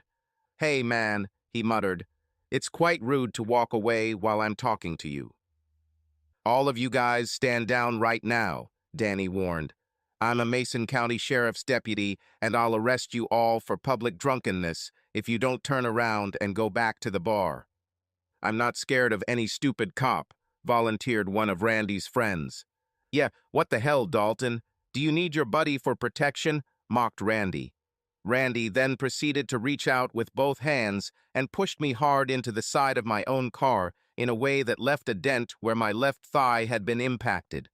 Without thinking, I went into autopilot. I immediately threw a low blow and hit Randy Jones square under the chin, causing his head to snap back violently, and he crashed to the asphalt, hitting the back of his head. He passed out even before he hit the ground. Damn it, Dalton! Danny shouted as Randy's 2 friends started walking towards him. Danny first disabled the first opponent by applying a hard pressure point to his wrist and forearm, causing him to fall to his knees. But Danny quickly realized that simply neutralizing them was not enough, since we would have to deal with 3 more guys. Danny immediately used incredible force, causing his opponent to scream, and then punched him in the chest, knocking him unconscious. This guy wasn't completely defeated yet, but Danny had given him plenty to think about. Come on, bastard, I shouted to one of the other guys. This caught his attention, and I immediately raised my hands in a defensive-offensive position. I made a few quick movements as he approached with Randy's other friend behind him. The guy behind him was shocked by what happened. I rushed towards him, maintaining the momentum of my attack. My right arm was still sore from the first punch I threw at Randy, so I decided to elbow him in the left side of his face. I immediately felt his jaw give in, and he too fell to the asphalt. I looked at Danny and saw that he had clearly mastered his two opponents. Luckily for us, all 5 men were very drunk and weren't coordinated enough to put up a serious fight. But one of the men Danny was fighting was slowly backing away from Danny. He reached behind his back and clumsily pulled out a rather large hunting knife. Immediately, Danny responded professionally and quickly pulled his concealed Springfield XD.45 pistol from his waistband. It suddenly became clear why Danny always wore shirts that were longer at the waist and never tucked them in. Mason County Sheriff's deputy, drop the weapon, drop it now. Randy's friend instantly turned pale with horror. Even in his drunken haze, he was smart enough to throw the large knife to the side. I stopped and looked around. Danny still had his gun pointed at the guy with the knife. 4 men were lying on the asphalt, and a crowd of onlookers began to gather around us, and we could hear the sounds of approaching sirens. The entire fight lasted just over a minute from the moment Randy pushed me into the car. A short time later, the first Red River Falls police patrol car arrived on scene and stopped abruptly. The officer got out of the car and immediately pointed his gun at Danny, who was still holding his gun at the guy with the knife. "Police officer, drop the weapon, drop it now," the policeman shouted. "Mason County Sheriff's deputy," Danny answered, showing the officer his ID with his left hand and holding his gun pointed at the guy with the knife. "This man threatened me and my friend a minute ago. He threw the knife there," he pointed out. "You almost hit him with your front right tire. I'm going to disarm the weapon and put it on the asphalt." The young officer, nervous, watched Danny do this and then visibly relaxed. However, he radioed and requested reinforcements, reporting that a fight was in full swing. 2 minutes later, 3 more police cars were on the scene, including one belonging to Police Captain Pete Sturgeon. Danny wasn't happy to see Sturgeon for some reason. He never told me why, but it was clear that he didn't love this man. I was terrified when 2 ambulances from the Red River Falls Fire Department arrived and began treating the victims. I really hurt Randy Jones and his face, as well as his friend, Wade Ryan, who I kneed in the face a minute ago. When my friend and colleague, Monica Banner, came up to me and asked if I was okay, I simply said yes. I knew my arm was probably broken, and I put off the inevitable. At some point, I will have to show my hand to the doctor. Danny and I were repeatedly questioned about the fight, what led up to it, and who threw the first punch. The cops seemed perfectly pleased that they had caught the sheriff's deputy red-handed in the fight. About half an hour after all this confusion began, a blue Ford F-150 crew cab pulled into the parking lot. I saw Danny sigh as he watched the car. I couldn't tell whether it was a sigh of relief or foreboding. When the driver got out, I saw that it was Danny's boss, Mason County Sheriff, Pat Quinn. He went straight to where Danny and I were standing outside one of the RRFD ambulances. Danny wanted to say something, but Pat just looked at him sternly and said, "Not now." Pat stopped a few feet away and walked up to Police Captain Pete Sturgeon. "So what do we have here, Pete?" Pat asked. "Well, looks like one of your guys was involved in a fight this evening, Sheriff." "Yeah, I guess so," said Pat, annoyed. "But what do you have as to how it started?" "Well, 2 of the guys are already in the hospital. Looks like your deputy and his friend gave them a good beating. The other 3 said their friend, Randy, was provoked by Anderson and your deputy." "I hope you thought about taking Danny's statement, too, Pete," Quinn said, clearly annoyed. "We're going to take everyone's statements, Pat, to find out what happened. Trust me, I know how law enforcement works, okay?"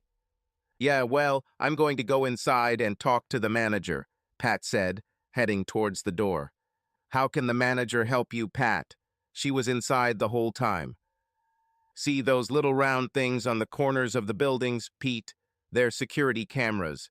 I'm going to go out on a limb and guess that at least one of them captured the whole incident. I'm also guessing that there are cameras inside the building that probably did too. What led to this?" Sturgeon was clearly taken by surprise. "Yes, I know about the cameras, Pat, but we still have to make statements." Well, you can save yourself some time if you just go in and ask the manager to check the video and audio, Quinn said as he entered the building. I'll tell you what, Pete, I'll do it myself. The three patrol officers, a police sergeant, and a police lieutenant struggled to contain their chuckles and giggles as they were clearly embarrassed by their captain's lack of observation. But unfortunately for them, none of them noticed the camera either. In fact, it wasn't until Quinn pointed them out that I noticed them myself. To the casual observer, they looked like anything but a camera, more like a burned-out light bulb, as they looked a lot like the rest of the end zone's ambient lighting. Sturgeon reluctantly followed Quinn into the restaurant. They stayed there for almost 30 minutes, and my arm hurt more and more every second. Finally, Sturgeon and Quinn returned outside. We're told Randy Jones, Wade Ryan, and their friends will be charged with assault, public intoxication, and disorderly conduct. At this time, Danny and I learned that we would not be charged with anything, but we should not get too excited because the investigation would continue, and there was a possibility that we could both be charged with disturbing the peace. Danny didn't think it was likely since we weren't initially charged, but I wasn't sure and was a little worried. Almost at midnight, the police completed all their work. Randy Jones and Wade Ryan will be informed of their arrest at the hospital. We all took either a field breathalyzer test or a blood alcohol test for Randy and Wade, but Danny and I were only .04 and .05, respectively, well below the legal limit. The remaining 5 had results between 0.15 and 0.2. Well, are you proud of yourself? Quinn asked, walking back to Danny and me. Look, Pat, it's not our fault, Danny tried to explain. Yes, I know. I saw the tapes. You were provoked in a restaurant, and you allowed these idiots to follow you into the parking lot and engage you in a physical fight. Your mistake was that you did not think to call the police and stop it when they started following you. What do you think was going to happen? Danny and I just looked away in shame. Gentlemen like them, Quinn continued, are only looking for one thing, a reaction. Well, guess what? You gave them exactly what they wanted. Look, Pat, Danny began. I can explain. You see, Pat interrupted him. Don't even get me started, Danny. How do you think I'm going to explain to people that one of my deputies was in a bar, drinking alcoholic beverages, got into a public fight, and to top it all off, pulled out his weapon during a confrontation? Jesus, Pat, this guy pulled a damn knife on me. I had every reason to fear for my life. I know, Danny. I totally get it. Hell, technically speaking, you could have been justified in shooting him in the chest. Would that have helped you? No, Danny said, like a punished child. It's my fault, Sheriff, I interjected, trying to shift some of Quinn's anger away from Danny. It's our fault, Quinn corrected.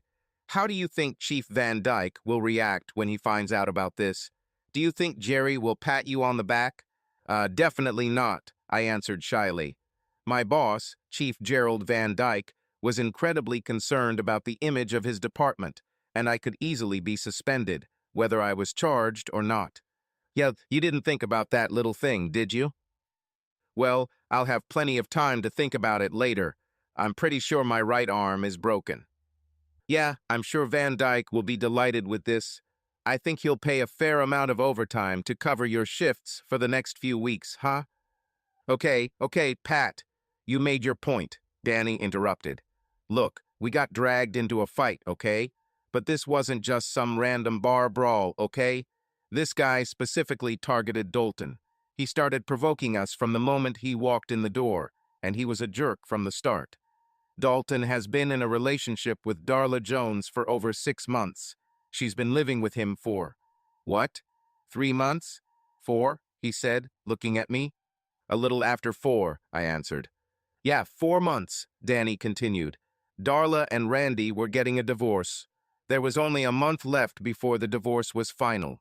Then Randy came back to town, made her a bunch of offers and promises, screwed her up, and started sleeping with Darla behind Dalton's back. And she ended up leaving Dalton to go back to Randy. Tonight, Randy was just bragging about it to Dalton and provoking him, trying to make Dalton look like some weak cuckold in front of the whole damn restaurant. I winced when Danny said, cuckold. But the most interesting thing is that Sheriff Quinn also shuddered. Immediately, Quinn began to calm down and rub his face. The tough cop disappeared and the good cop appeared. Randy Jones, fucking Randy Jones, Quinn said, shaking his head and pacing. Do you know who he is? I asked. Hell yeah, I know who Randy Jones is. He's a complete idiot. Hell, I busted that idiot for Dewey about 6 years ago when I was still with the Red River Police Department. Danny and I both laughed a little.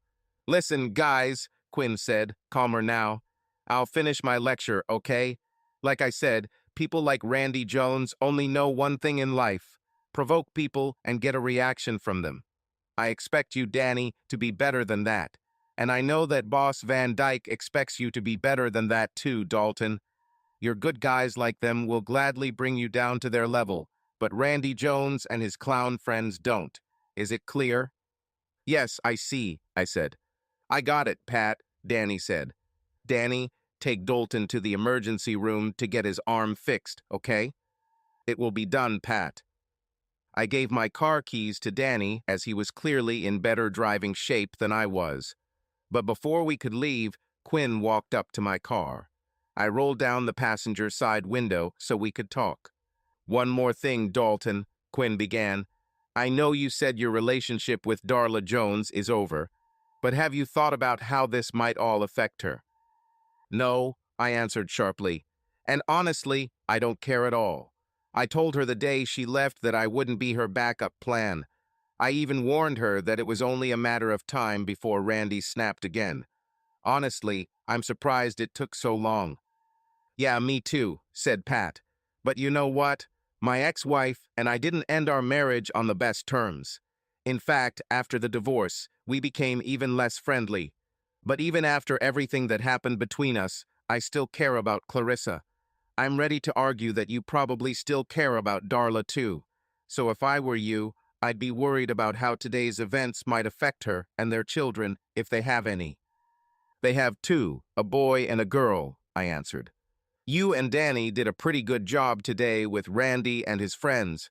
How do you think, when Randy gets sober and out of jail on bail, how he'll take being beaten by his wife's ex-lover? Just food for thought. But if I were you, I'd consider keeping an eye on Darla and the kids in case Randy really goes crazy. Crap. I didn't even think about it. Damn it. I'll do it, Sheriff, I said. Hey, Sheriff, do you think there's still a chance that Danny and I could get charged with disorderly conduct? No way, Quinn smiled. Exactly. What if the police department asks the DAW for charges? They seemed very happy to frame the deputy. Sheriff Quinn laughed out loud. Don't worry about it for a second, Dalton. I can be quite persuasive when it comes to the district attorney, Marion Lawson. If I say you won't be charged, then you won't be charged. Quinn laughed on the way to his truck while Danny drove me to the emergency room. I was put in a cast and was off work for the next 6 to 8 weeks. Luckily, we have a short-term disability through town, and I won't have to go without a paycheck this entire time. As Quinn predicted, Chief Van Dyke was not happy. He didn't suspend me, but he did try to give me a formal reprimand, which would mean I would be suspended without pay if I received any disciplinary action within the next 2 years, whether I was at work or not. Luckily, my local union, the International Association of Firefighters, stepped in and filed a grievance on my behalf. Physical and video evidence confirmed that I was not the initiator of the conflict. A civil service meeting was called to consider the matter, and it was decided in my favor. Chief Van Dyke was unhappy, but made a decision. The whole incident gave me time to rest for the rest of July and most of August. I tried to stay as busy as possible and worked on several projects around the house. I was still able to mow my lawn without too much trouble and was working on a few other things. My scheduled shifts at Eagle Star were canceled for the next couple of months without too much trouble. One of the regular paramedics, Alex Trotman, was happy to take on extra shifts with the rest of the team. Although I was not allowed to work at RRFFF while on sick leave, I still decided to respond to calls at Royal Fork Fire and Rescue for medical calls only, as long as I did not lift a patient. We had a pretty good team that always responded to calls, and it was rare that less than 4 or 5 people showed up on calls. And so it happened that at the end of July, we found ourselves in the middle of a very, very intense heat wave. Temperatures consistently hovered in the mid-90s, which isn't too bad compared to some places in the Southwest.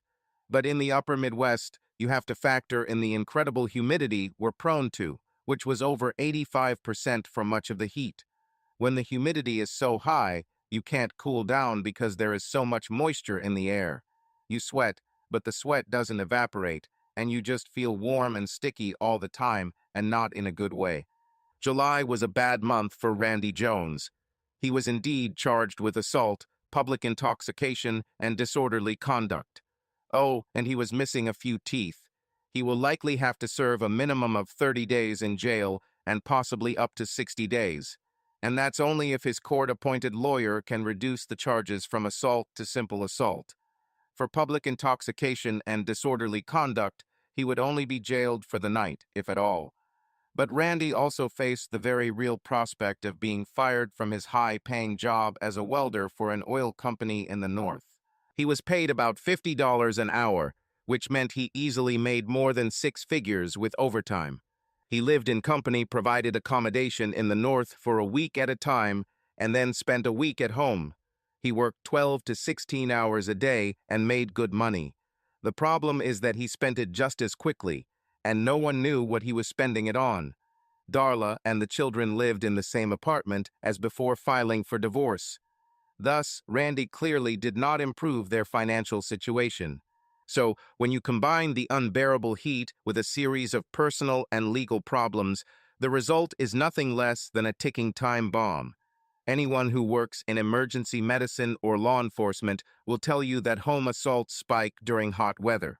It was Friday evening. The temperature was still 96 degrees with 95% humidity, and the entire day was absolutely unbearable. Our old city pool even had to be closed to visitors due to the large number of people wanting to cool off. The pager rang at 4:30 p.m. Royal Fork Fire and Rescue, Royal Fork Fire and Rescue. You require a medical response to 431 4th Avenue Northeast. Once again, you require a medical response to 431 4th Avenue Northeast in Royal Fork for a female who has been assaulted. Mason County deputies have also been called and state patrol. Call time is 4:27 p.m. Oh shit, this is Darla's parents' house. I grabbed the keys and jumped into the car.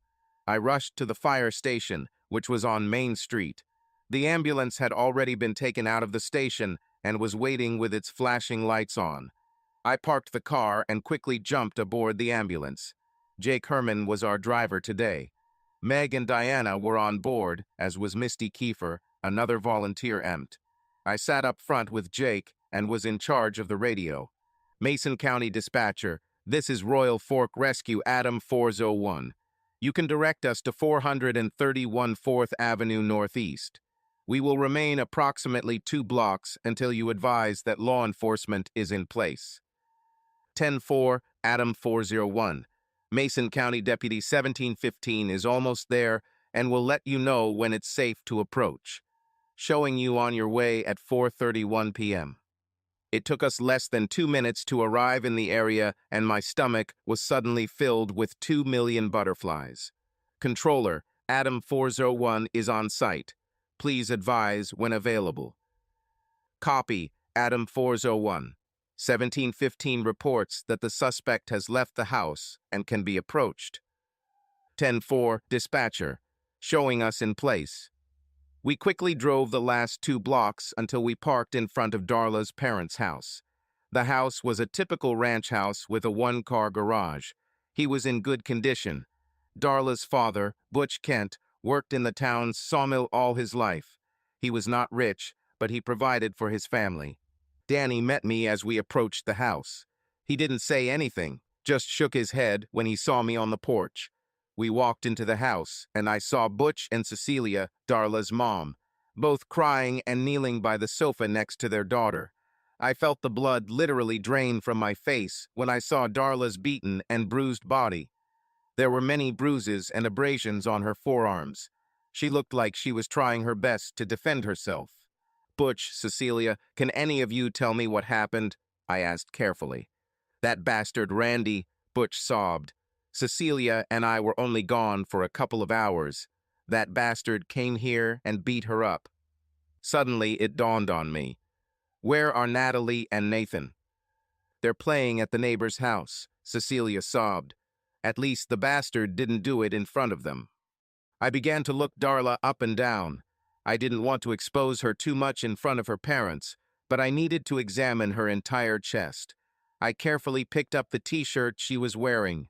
Darla wasn't wearing a bra for some reason, and I was stunned and horrified by what I saw on her chest. Human bites, at least a dozen.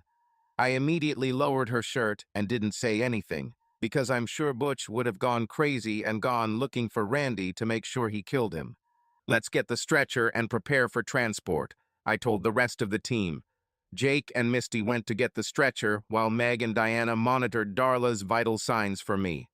Her blood pressure was slightly elevated at 145/95. Her pulse was 55, and her respirations were 8 to 10 per minute. These could be signs of a closed head injury. It could also be temporary due to the concussion. We won't know until she has a head CT scan at the hospital. Her oxygen saturation was 97%, which was good. We carefully moved Darla from the couch onto the stretcher and strapped her into place. She screamed quietly as we did this. We quickly transferred Darla to the and prepared to leave. Jake took the wheel again while Meg, Diana, Misty, and I tended to Darla in the back. Darla regained consciousness for a moment, and horror took over her face when she recognized me. She clearly felt humiliated and ashamed that I saw her in such a state, and immediately closed her good eye and turned her head to the left so as not to look at me. "Darla, can you hear me?" I asked softly. She didn't say anything, just nodded her head yes, and began to cry quietly. "It'll only hurt a little while I insert the Roman 4, okay?" I kept asking Darla questions as I continued to treat and care for her on the way to the hospital. I took a bottle of sterile water, dampened a cloth, and gently cleaned the blood from her lips, nose, and eyes.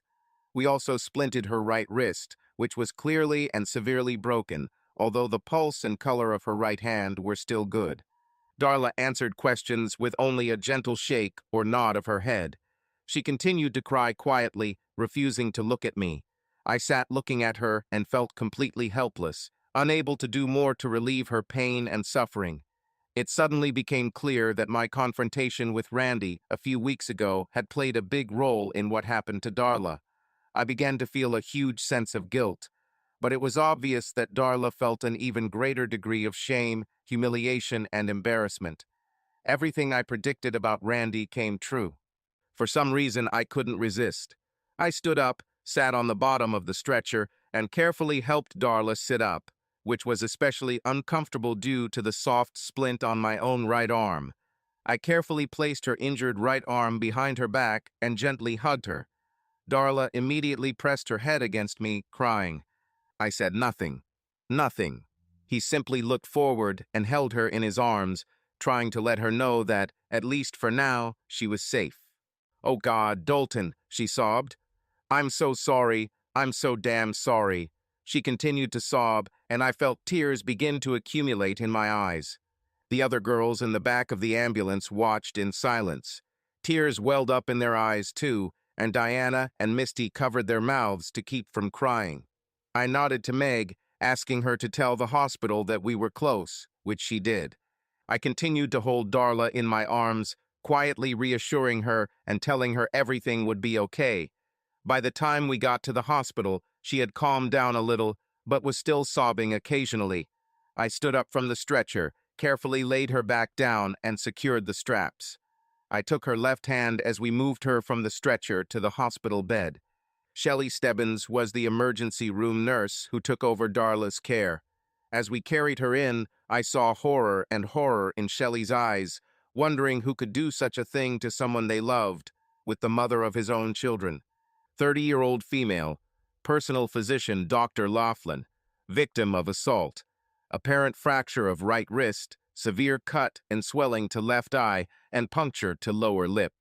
Heavy bruising on the right and left side of the ribs. The abdomen is soft.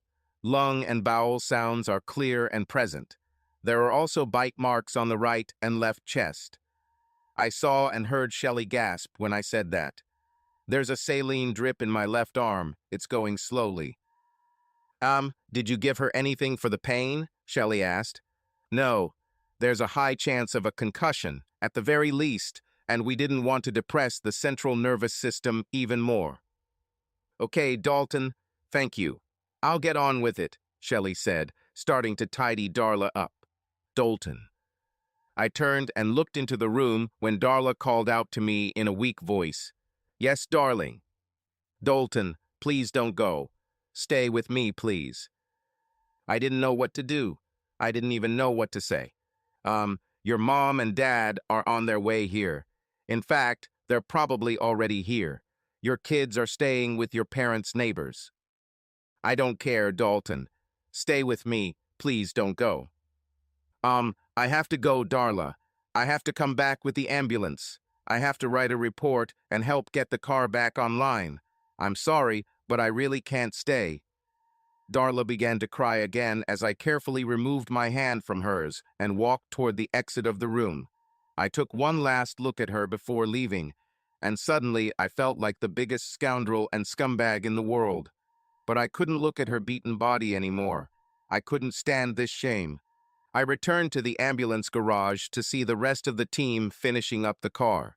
I took the necessary documentation and hospital insurance forms and placed them on the front passenger seat. It became clear to me that Jake, Misty, Meg, and Diana had been watching me all this time. What? I asked, slightly irritated. Dalton, can we talk? Diana asked. I put down the paperwork and followed her around the corner of the ambulance garage. What are you doing? She demanded. What do you mean, what do I do? I will help fix the ambulance. Yes, I see that, but why? Because the call is over and it's time to go home, I said. You need to go back there and be with her, Dalton. Her parents will be here any minute, and she has enough other relatives and friends who can take care of her. Nonsense. You know perfectly well that she needs you more than anyone else right now, Dalton. Don't deny it. What do you want me to do? I want you to be a man, Dalton. We all saw what happened in the back of the ambulance on the way here. The best thing you could have done for her today is exactly what you did, just be there for her. Hugging her was the best medicine she could get today. Well, I did it. Now it's time to go home. It's not that simple, Diana said.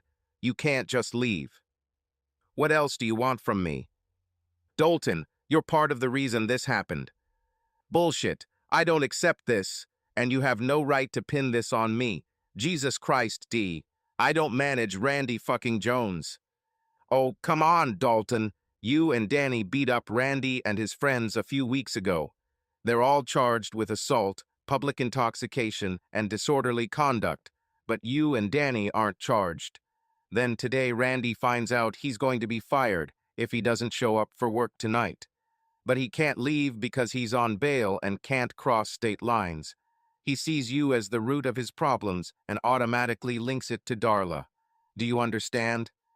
Yes, I get it, Diana, but that doesn't make it all my fault. It may not be all your fault, Dalton, but you can't deny that you bear some responsibility for it. Oh, yeah. Well, if you want to put it that way, it can all be traced back to the day Darla left me sobbing in front of my own house as I watched her and the kids pack up and leave to run back to Randy. Diana tried to calm down. Yes, I know, Dalton. I know she hurt you. We were all disappointed when she decided to go back to Randy. None of us could believe it. We all suffered for you, Dalton, but it's all in the past. Past. You saw what he did to her today. You saw what a monster he is. Yes, this is all a chain of events, but you are responsible for her, Dalton. I need to get back, Diana. I need to write a report and... Oh, for God's sake, Dalton, give me the damn paperwork. I can write a stupid report just as well as anyone. I know your computer password. I'll just write it down and sign it with your name, okay? I just turned around and shook my head. If I hadn't left there, I would have exploded. To hell with it. Let's go. I can always come back later. I turned around and went back to the garage. It was obvious that Jake, Misty, and Meg were listening to the entire conversation. They just stood there looking at me with disapproval. I stood there as all four of us got into the ambulance. I sat in the front passenger seat. Jake was about to turn the key when he suddenly stopped for a few moments. "Actually," he said, "I think I'll ride with the girls in the back." And he got out from behind the wheel and jumped into the back with Meg, Diana, and Misty. I sat there stunned for several minutes. They were all angry with me and showed it. I got out and walked around the ambulance, sat in another seat, and turned the key. It was a little awkward to drive with the splint on my right hand, but I could handle it. "Anyone want to stop for a drink or food on the way back?" We usually grabbed something to eat after our trip to Red River Falls. But the dead silence with which I was greeted was a sufficient answer. I'd love to have a cold cola, but there was no point in looking like an even bigger bastard and stopping behind her. Besides, they all probably would have left me there if I hadn't brought the keys with me. Not surprisingly, the ride back to Royal Fork took about 40 minutes and was very quiet. I helped restock the ambulance in complete silence with everyone else. Once that was finished, Meg, Diana, Misty, and Jake disappeared like 4 gas bursts in a hurricane and left me alone at the fire station to complete the call report. I got home another half hour later and grabbed a beer from the fridge, effectively ensuring that I wouldn't answer any more emergency calls that night. Either way, it was the best I could do considering how my fellow volunteers at Royal Fork Fire and Rescue were clearly looking at me. I fell into my favorite chair and turned on the TV, hoping to watch the Twins versus Red Sox. But even with the TV blaring and a cold beer in hand, nothing could allow me to escape the reality that my house had somehow become even emptier than it had been when Darla and the kids left. I began to wonder if the day would ever come when I would stop feeling like a creep. My phone rang early the next morning. It was one of those mornings when I didn't want to get up, but I reluctantly reached over and picked up the phone. "Hello?" "Dalton." "Yes. Who is this?" "This is Cecilia." "Damn it." "Hi, Cecilia," I said, sitting up in bed. "How are you?" "I'm fine, Dalton. But I'm not the one you should be worrying about." "Oh yeah, how's Darla?" I asked, succumbing to provocation. "She's scheduled to have surgery today. She asked me to call you and see if you could come." "Operation? What operation?" "Randy badly injured her wrist. He managed to break it in 3 places when he stepped on her with his steel boots. Surgery is scheduled for 10 o'clock. I ran my hand over my face in frustration. Well, I'm not sure I can make it by then," I said, looking at my watch. "Dalton," Cecilia said, sounding stern, "Darla really needs you. You're the only man who's ever stood up for her." "I'm also the reason she got beaten up yesterday, Cecilia. I can only imagine how mad you and Butch are at me right now." "Stop it, Dalton. Stop feeling sorry for yourself. Randy deserved to get his ass kicked years ago. I'm surprised it took this long. You may have been part of what led to this, but you didn't make Randy do that, what he did. It was his decision. So, what time can we expect you?" I sighed heavily. "Let me wash up, drink some coffee, and have breakfast. I'll be there as soon as I can." "Thank you, Dalton. It will mean a lot to her." "I know." I hung up and got in the shower, which was made a lot easier with a splint on my right arm that I could take off, unlike that damn cast I wore for 3 weeks after breaking Randy Jones' face. It was almost 9 o'clock when I set off.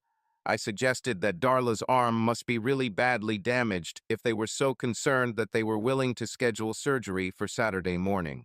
I arrived at the hospital too late to see Darla before she was wheeled into pre-op. Cecilia said Darla was disappointed I didn't make it, but was happy when Cecilia told her I was on my way. Perhaps part of me was subconsciously delaying and avoiding the need to see her. The operation took about an hour and a half. I sat in the surgery waiting room while Cecilia and Butch went to see Darla when she came back to the ER.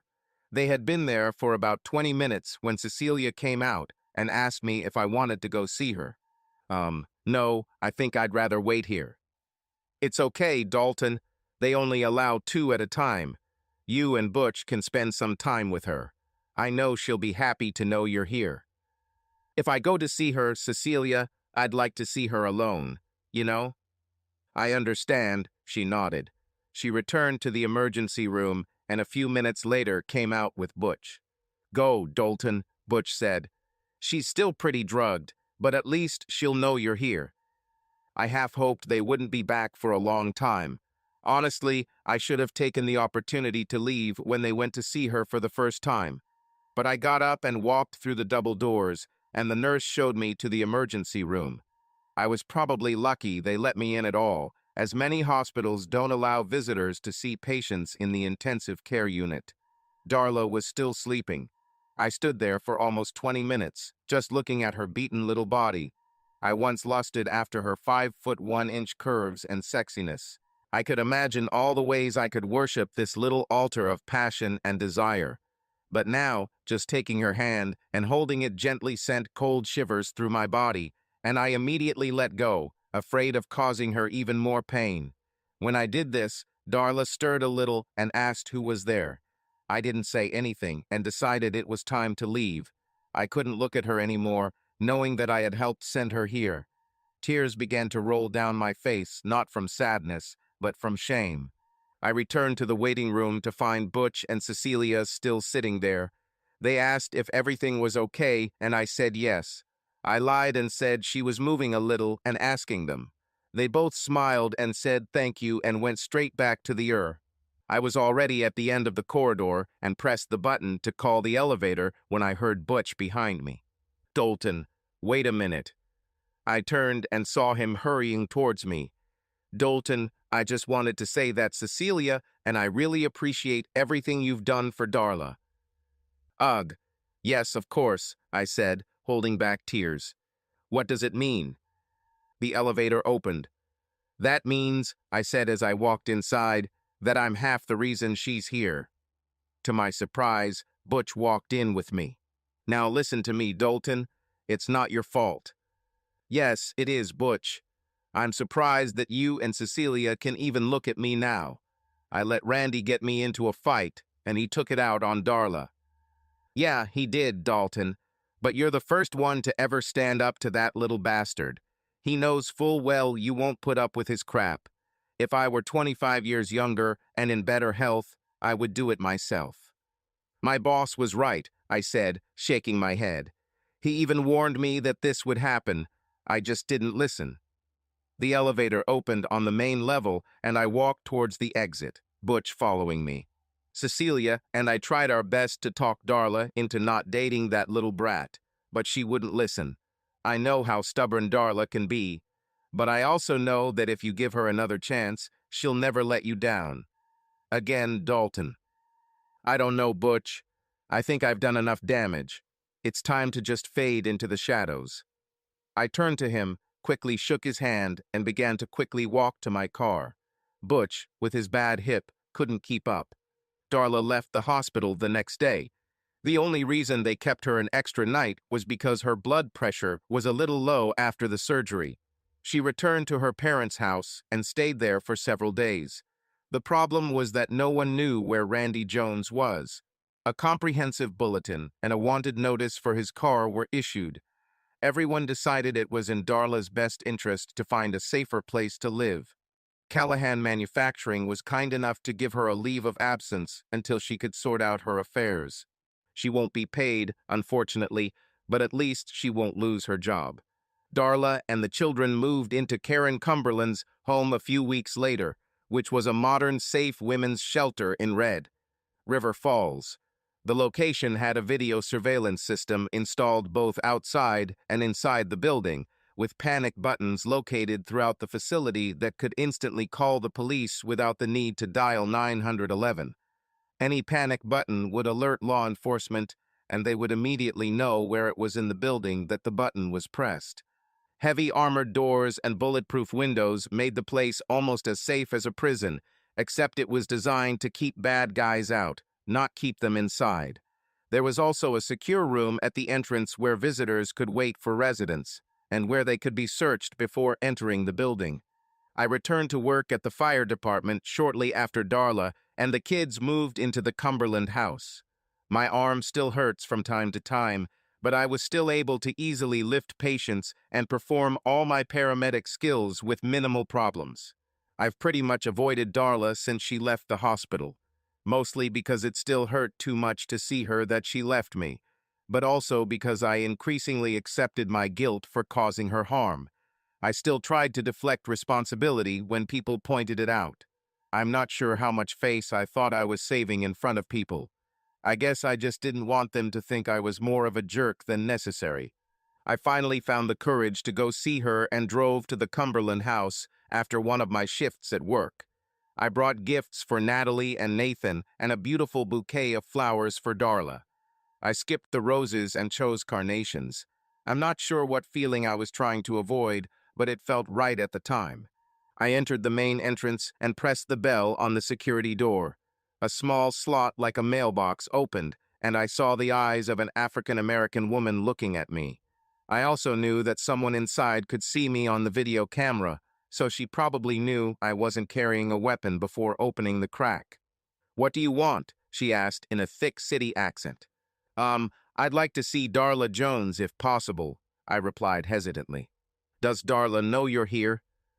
"Well, no, not really." "You should have called ahead if you wanted to see anyone," she warned. "Oh, I see. I'm sorry.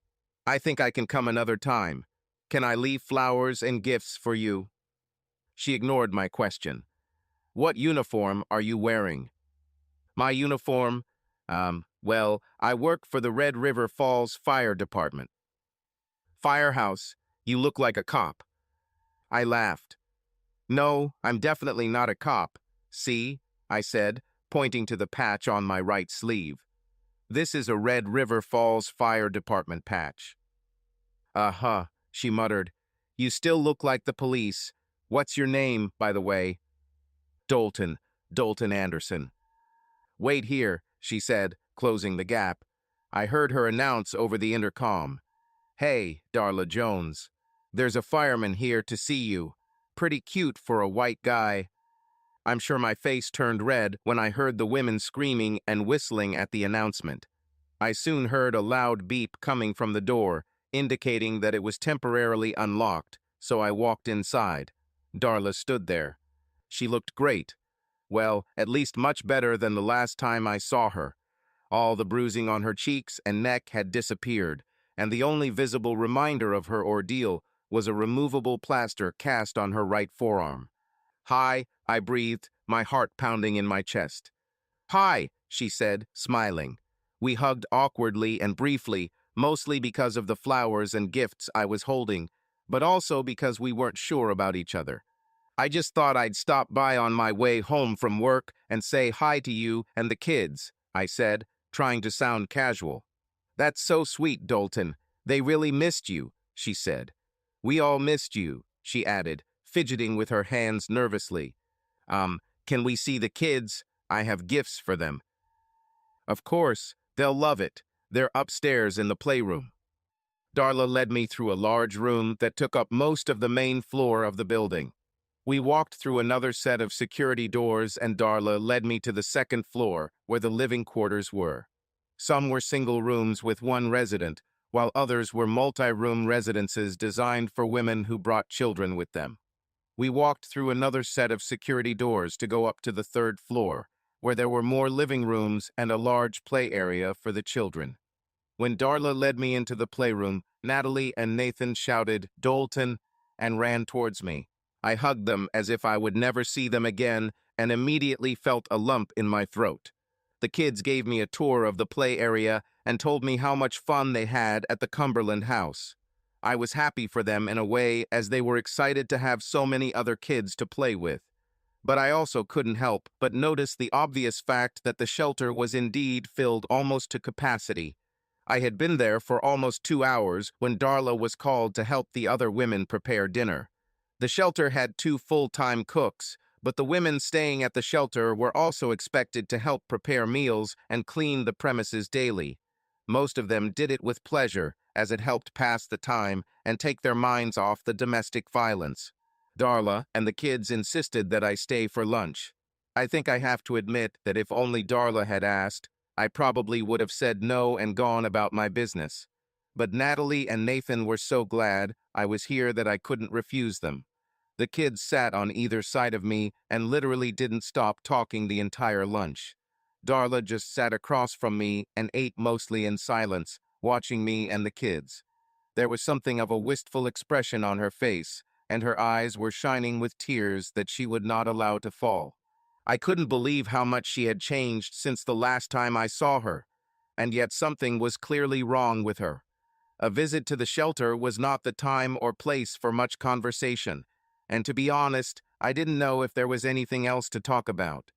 But there was one big news I had to tell her, and I wanted to wait until the very end before telling her. But first I needed to get away from Natalie and Nathan, who kept begging me to stay a little longer. Finally, I said goodbye to the kids and Darla sent them back to the playroom. They were unhappy at first, but soon became immersed in playing with their friends and showing off the toys I had given them. An American doll girl for Natalie and a small set of trains for Nathan. Darla led me back to the guarded entrance, and as I was leaving, it dawned on me how much I had been under a microscope the entire time I was there. Every woman in the place looked at me from the moment I walked in, some with mistrust and fear, others with pure passion. Felt like a piece of meat sometimes, I said as Darla walked me to the door. Even though they've been through terrible times, they still appreciate a good man when they see one. They're still women after all, but they also know a good-hearted man when they see one. I guess I'm not used to this kind of attention. Yeah, well, they've heard a lot about you, Dalton, Darla said. Everything is good, I hope, I laughed, embarrassed. How could I hope to tell them anything else, Dalton? You're one of the few examples of good men many of these women have ever seen, and I've bragged about you a lot since the kids and I moved here, she said, lowering her eyes. I knew she was expecting an answer, but I couldn't say anything. But suddenly I remembered what I had to tell her. Damn, I almost forgot why I came. Isn't it just to see us and the kids? She giggled. No, yeah, but the original reason I wanted to come over was to let you know that Danny called me this morning. Okay, what did he want? He called to say that Randy had been arrested last night in Kalispell, Montana. Did you know he has a sister there? Yes, his sister Rhonda lives there. Darla suddenly became ecstatic, and I couldn't help but notice how much more beautiful she was when she was happy. Well, believe it or not, his sister called the police and turned him in. She made a quiet call to 911, dialed the number, but did not answer. Randy fell asleep thinking he was safe, but his sister was waiting at the front door and took them straight to his room. Oh my God, it is fantastic. It's Rhonda style too. Out of Randy's family, Rhonda was the one I was probably closest to. I'm sure she wasn't too happy when she found out what he did. Yeah, I guess not, I said, suddenly finding myself looking into her eyes. I forced myself to look away. But yeah, anyway, I just wanted to let you know that he's been found and he's finally in custody. Thank you so much, Dalton, she said, with that soft sparkle in her eyes again. And thank you for everything you did for me and the kids. We couldn't have done it without you. I chuckled. PFFT, Darla, let's be honest. You wouldn't be in this mess if it weren't for me. Dalton, stop it. I don't need you to feel sorry for me. I'm a grown girl. I can accept responsibility for my decisions and mistakes. I was silent for several moments. Well, anyway, I better go. Thank you for letting me see the children. I had a great time. I hugged Darla, placing my hands only on her shoulders. I thought it would be less threatening and would also make it easier to move away.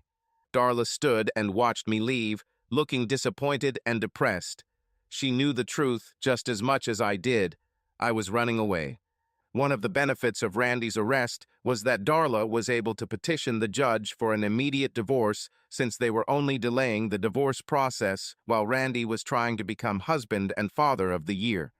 Now that he was wanted for assault, battery, and fleeing across state lines, as well as drunkenness and disorderly conduct charges from the night, I knocked his teeth out. Randy was likely to soon become a convicted felon. As expected, he was also fired from his lucrative welding job for an oil company in the north. Mason County public defenders weren't good enough to do anything about the charges, which meant Randy would likely spend quality, extended time away in Sioux Falls. Darla and the children remained in the Cumberland home for about a month. Randy was being held without bail, which was unusual for non-murder cases. But he has already proven himself to be a flight risk and has been identified as a further threat to Darla and the children. Butch and Cecilia insisted that Darla and the children return to them. Butch even single-handedly built 2 basement bedrooms for the kids, along with a nice living room and playroom, and renovated Darla's old bedroom. It's been almost 2 months since I've seen Darla and the kids. It was a Friday night, and I was working ambulance duty at a high school football game in Royal Fork. It was early fall, but unseasonably warm for this time of year. I was working with the usual team of suspects that night: Jake, Meg, Diana, and Misty. We brought folding chairs with us and sat next to the ambulance, expecting one of the players to get injured, but praying that this would not happen. The Royal Fork Raiders were down by 1 touchdown early, but came up strong towards the end of the field. I saw smiles appear on the faces of Meg, Diana, and Misty at the same time, but it was not because of the game. Jake Herman just stood up with his jaw hanging open. I looked to my left and saw what they were all staring at. My heart almost stopped and time suddenly froze. Darla casually walked towards us. She wore a sleeveless, knee-length Western-style denim dress and a pair of short cowboy boots. The belt, which she wore loosely around her waist, made the dress highlight her hips perfectly. Seeing her approach made her look like the star of a Miranda Lambert video. She walked up to our group, and Meg, Diana, and Misty all exchanged greetings with her. Jake still stood there, stunned. "I wouldn't mind a cola," Diana said. "Me too," said Meg. "I think I'll go too," Misty added. Jake continued to sit there, drooling. "Jake, let's go get a drink," Diana demanded. "No, I'm fine," Jake said, not understanding. "Jake, do you want a drink? Get your ass over here and get a drink."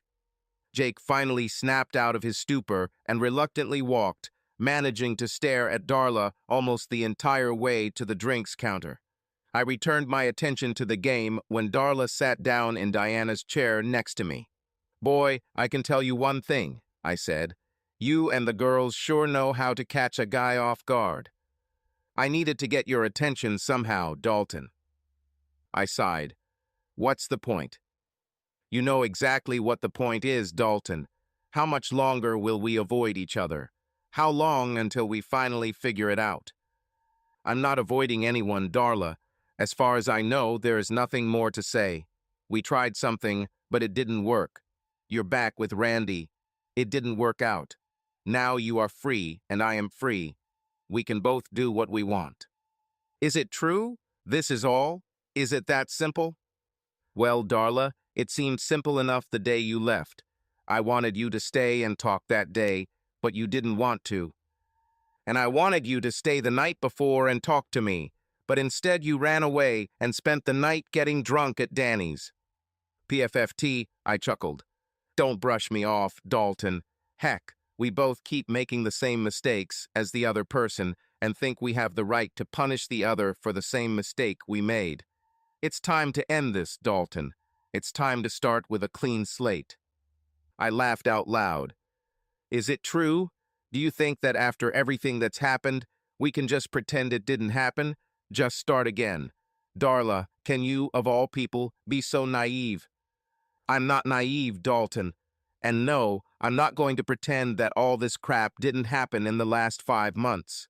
But the only way to really get through this is to sit down and do something we never did to begin with, but should have. Talk." I shook my head. "Nothing to talk about." "Nonsense. Do you want to know what I think? I think you still have feelings for me, Dalton. I think you still have feelings for me, and it scares the crap out of you. It scares me too, Dalton, because I know I still have feelings for you. Difference is that I'm not such a coward as to admit it. Oh my gosh, Darla, I'm not a fucking coward. I go into burning buildings for a living. I pull people out of crippled cars. For a living, I do a lot of things that most people do too. Then prove it. How? And why? Actually having the courage to finally sit down with me face to face and call all our shit out once and for all.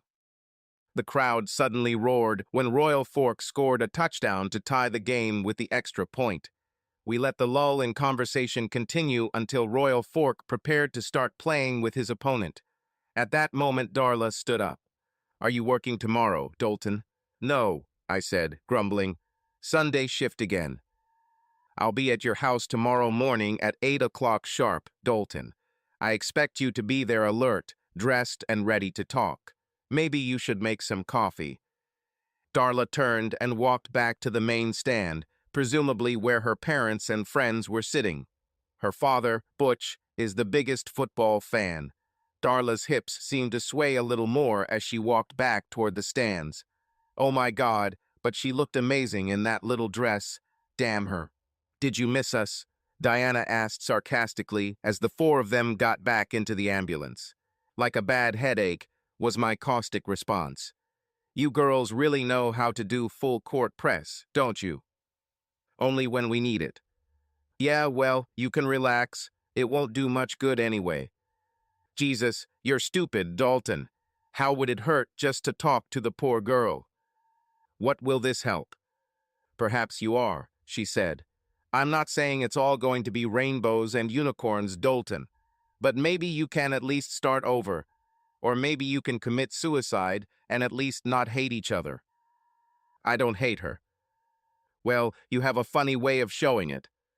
I thought I was fine during the ambulance ride. There's more to it than just putting band-aids on boo-boos, Dalton. Yeah, well, I wish they'd put a band-aid on my heart then. I stood up and headed to the concession stand to get my own Coca-Cola, leaving Diana to ponder the thought.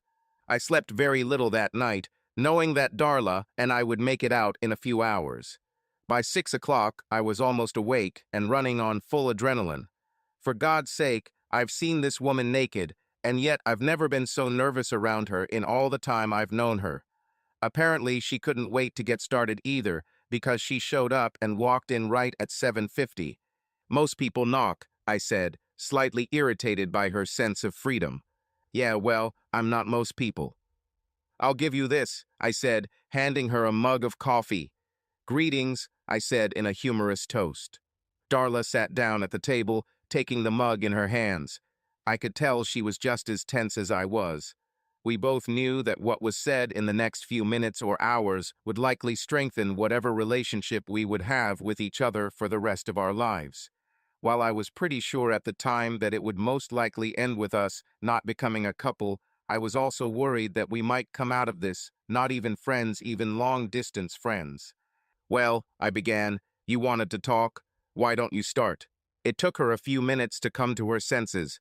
Her voice was quiet and meek. In fact, towards the end of our relationship, she became quite brash. Right up until she returned to Randy, who forcibly returned her to what he believed was her place. Dalton, I mean, take your time, Darla. We have all day. Tears began to flow, although she did not cry fully.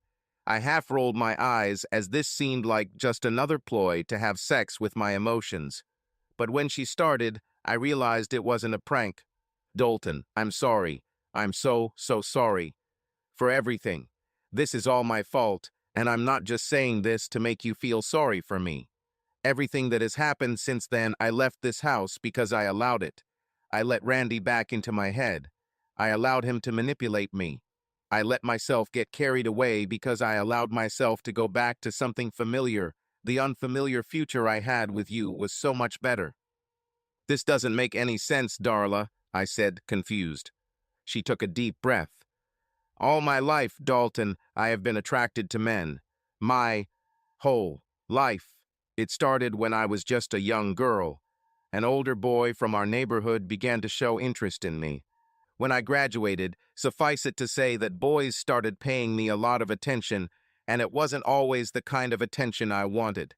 The other girls hated me because I was more advanced than them and received most of the attention from the boys, which only got worse in a small town. Most boys only liked me because of my breasts. They liked me as a person. They never wanted to know the real me. They only liked what they saw, namely my breasts. It got to the point where I hated everyone, boys, girls, adults. At some point, it didn't matter. Then Randy showed up in high school. He said all the right things and did all the right things. He made me let my guard down. I didn't realize at the time that what he was doing was manipulating me. But Randy only wanted what everyone else wanted. He didn't love me for me. He just wanted a toy that he could control. He made so many promises and broke every one of them. Randy always promised that everything would work out. But with every job he lost or wouldn't hire him for, he started drinking more and more. Pretty soon the insults started, and then he started screaming and blaming me and the children for all his problems. He would go out, get drunk with his friends, and be gone for days at a time. He came home all drunk and started beating me. I literally had to hide the children in the apartment or with neighbors to keep them away from their father when he was like this. I walked over and sat opposite her at the table. I know all about your history with Randy, Darla. You told me how he treated you in the past. But what does this mean for us? This has to do with us, Dalton, because I have a long history of bad decisions. It got to the point where it was the only kind of love I knew. Because no matter how drunk he got, he always ended up sobering up for a while and telling me how much he loved me. He was fine for a while until the next big disappointment or failure. So why did you stay with him? Because I was never strong enough to leave. I've never understood why women don't just leave their deadbeat or abusive husbands. The strangest thing, Dalton, is that you don't even see yourself that way when you're in a relationship. You try to focus on the good parts of the marriage, if not for yourself, then for your children. You think that violence only happens to other people, not to you. And then you don't even realize it when this happens to you. So what do you want to happen? What are your expectations from now on? What I want, Dalton, is to start making good decisions in my life instead of bad ones. I want to make the right choice and get rid of Randy once and for all. And I took a big step when my lawyer petitioned the judge for an immediate dissolution of marriage. Randy is in prison and will likely be there for a long time, so he is not an immediate threat. Okay, I think this is a start. What's next? Next, Dalton, I want to make a decision for you to be a part of my life. Ideally, I would like us to be together romantically, but I'm even willing to be just your friend, even if I have to watch you get into a relationship with another woman from the sidelines. But Darla, you already had me in your life once, and you still went back to Randy. I have two questions for you. First of all, what guarantee do I have that you won't make another bad decision in the future and either go back to Randy or go to some other asshole? And secondly, why me? Now that you're single, you could find any guy in Royal Fork or even Red River Falls, or just about any guy in Mason County and beyond. First of all, Dalton, Randy are history. He will never bother me or my children again. Even if he gets out of prison and somehow gets visitation rights with his children, he will never raise his hand to us in anger again. And just in case he did, my dad gave me a little gift when the kids and I got home from our house in Cumberland. She pulled a short-barreled .38 Taurus revolver from her purse. Wow, wow, wow, Jesus, good, take him away. What is it, Dalton? Are you afraid of a little lady's pistol? She giggled. See what I'm talking about? If Randy ever comes near me again, he'll go from rooster to hen in one shot. I'm not going to shoot to kill. I will shoot to maim. Yes, okay, Annie Oakley, please put the gun away. Okay, she said, putting it back. But one of our future dates will be an afternoon at the range. My dad took me there a few weeks ago, and I have to say I was hooked. So, I said, changing the subject, what makes you so confident that we will date? Are you sure I can compare to Randy, especially since he's so generously gifted and you're crazy about him? What? Why are you saying this? Because he told me that in the restaurant that night, the very night I beat him. Darla burst into uncontrollable laughter. Several minutes passed before she could continue our conversation. Oh my God, this is the funniest thing I've ever heard in my life. And the funny thing is, you're almost half a foot taller than Randy Dalton. Come on, Dalton, she said more seriously. Please give me another chance. We'll move slowly, I promise. I will work to regain and build your trust. I'll do whatever it takes, baby, I promise. To answer the second part of your question, I don't want any other guy in Royal Fork, or wherever. I want you. I deserve you. Do you deserve me? Yes, I deserve it.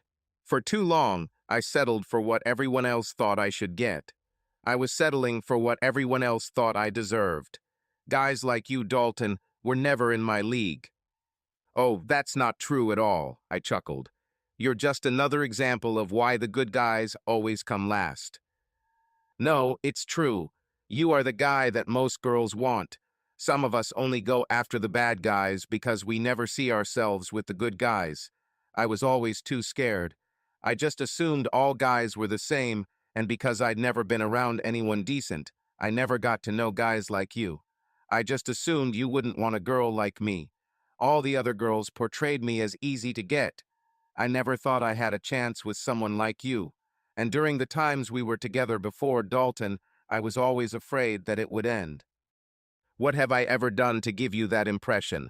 Can't you see how unfair this is to me? You automatically assumed the worst about me. I know. I didn't say it was fair, Dalton. I was just saying that it was what I thought at the time. I don't even know myself that well, to be honest. I don't know what movies I like, or what music I prefer, or even what food I really like. When I panic, I just choose something familiar. That's how I ended up with Randy again. Okay, I said, incredulously.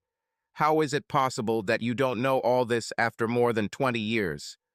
Because every time we went to the movies, we always watched something that Randy liked. Every time we listened to the radio, we listened to what Randy liked. Every time we went out to eat, we ate where Randy wanted. Honestly, Dalton, I don't even think I like your spaghetti. I just eat them because the kids like them and I didn't want to upset you.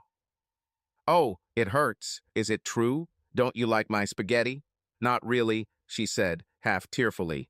I'm sorry, Dalton. Suddenly, everything became clear. Everything began to add up to the big picture. Here she is, a woman who for many years tried to make everyone around her happy, except herself. She was a woman whose sense of worth and self-worth depended entirely on the opinions of those around her. If Randy and the kids were happy, then she was happy. If everyone around was satisfied, then she was satisfied too. If Randy thought she was beautiful, then she felt beautiful. If he called her easily accessible and a slut, then she probably considered herself like that too. Although, to be honest, I doubt that she ever cheated on Randy during their entire marriage, although no one would blame her for it. Darla Jones was literally a blank canvas, and for the first time in her life, she had the opportunity to decide for herself what colors and shapes would be in her life's picture.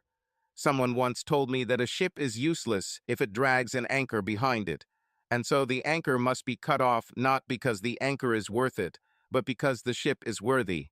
It was time for Darla to choose her own course for her future, and now she could do it because Randy was gone for good. She had already tasted freedom when we were together before, and now she understood better that Randy had nothing good to offer her and the children.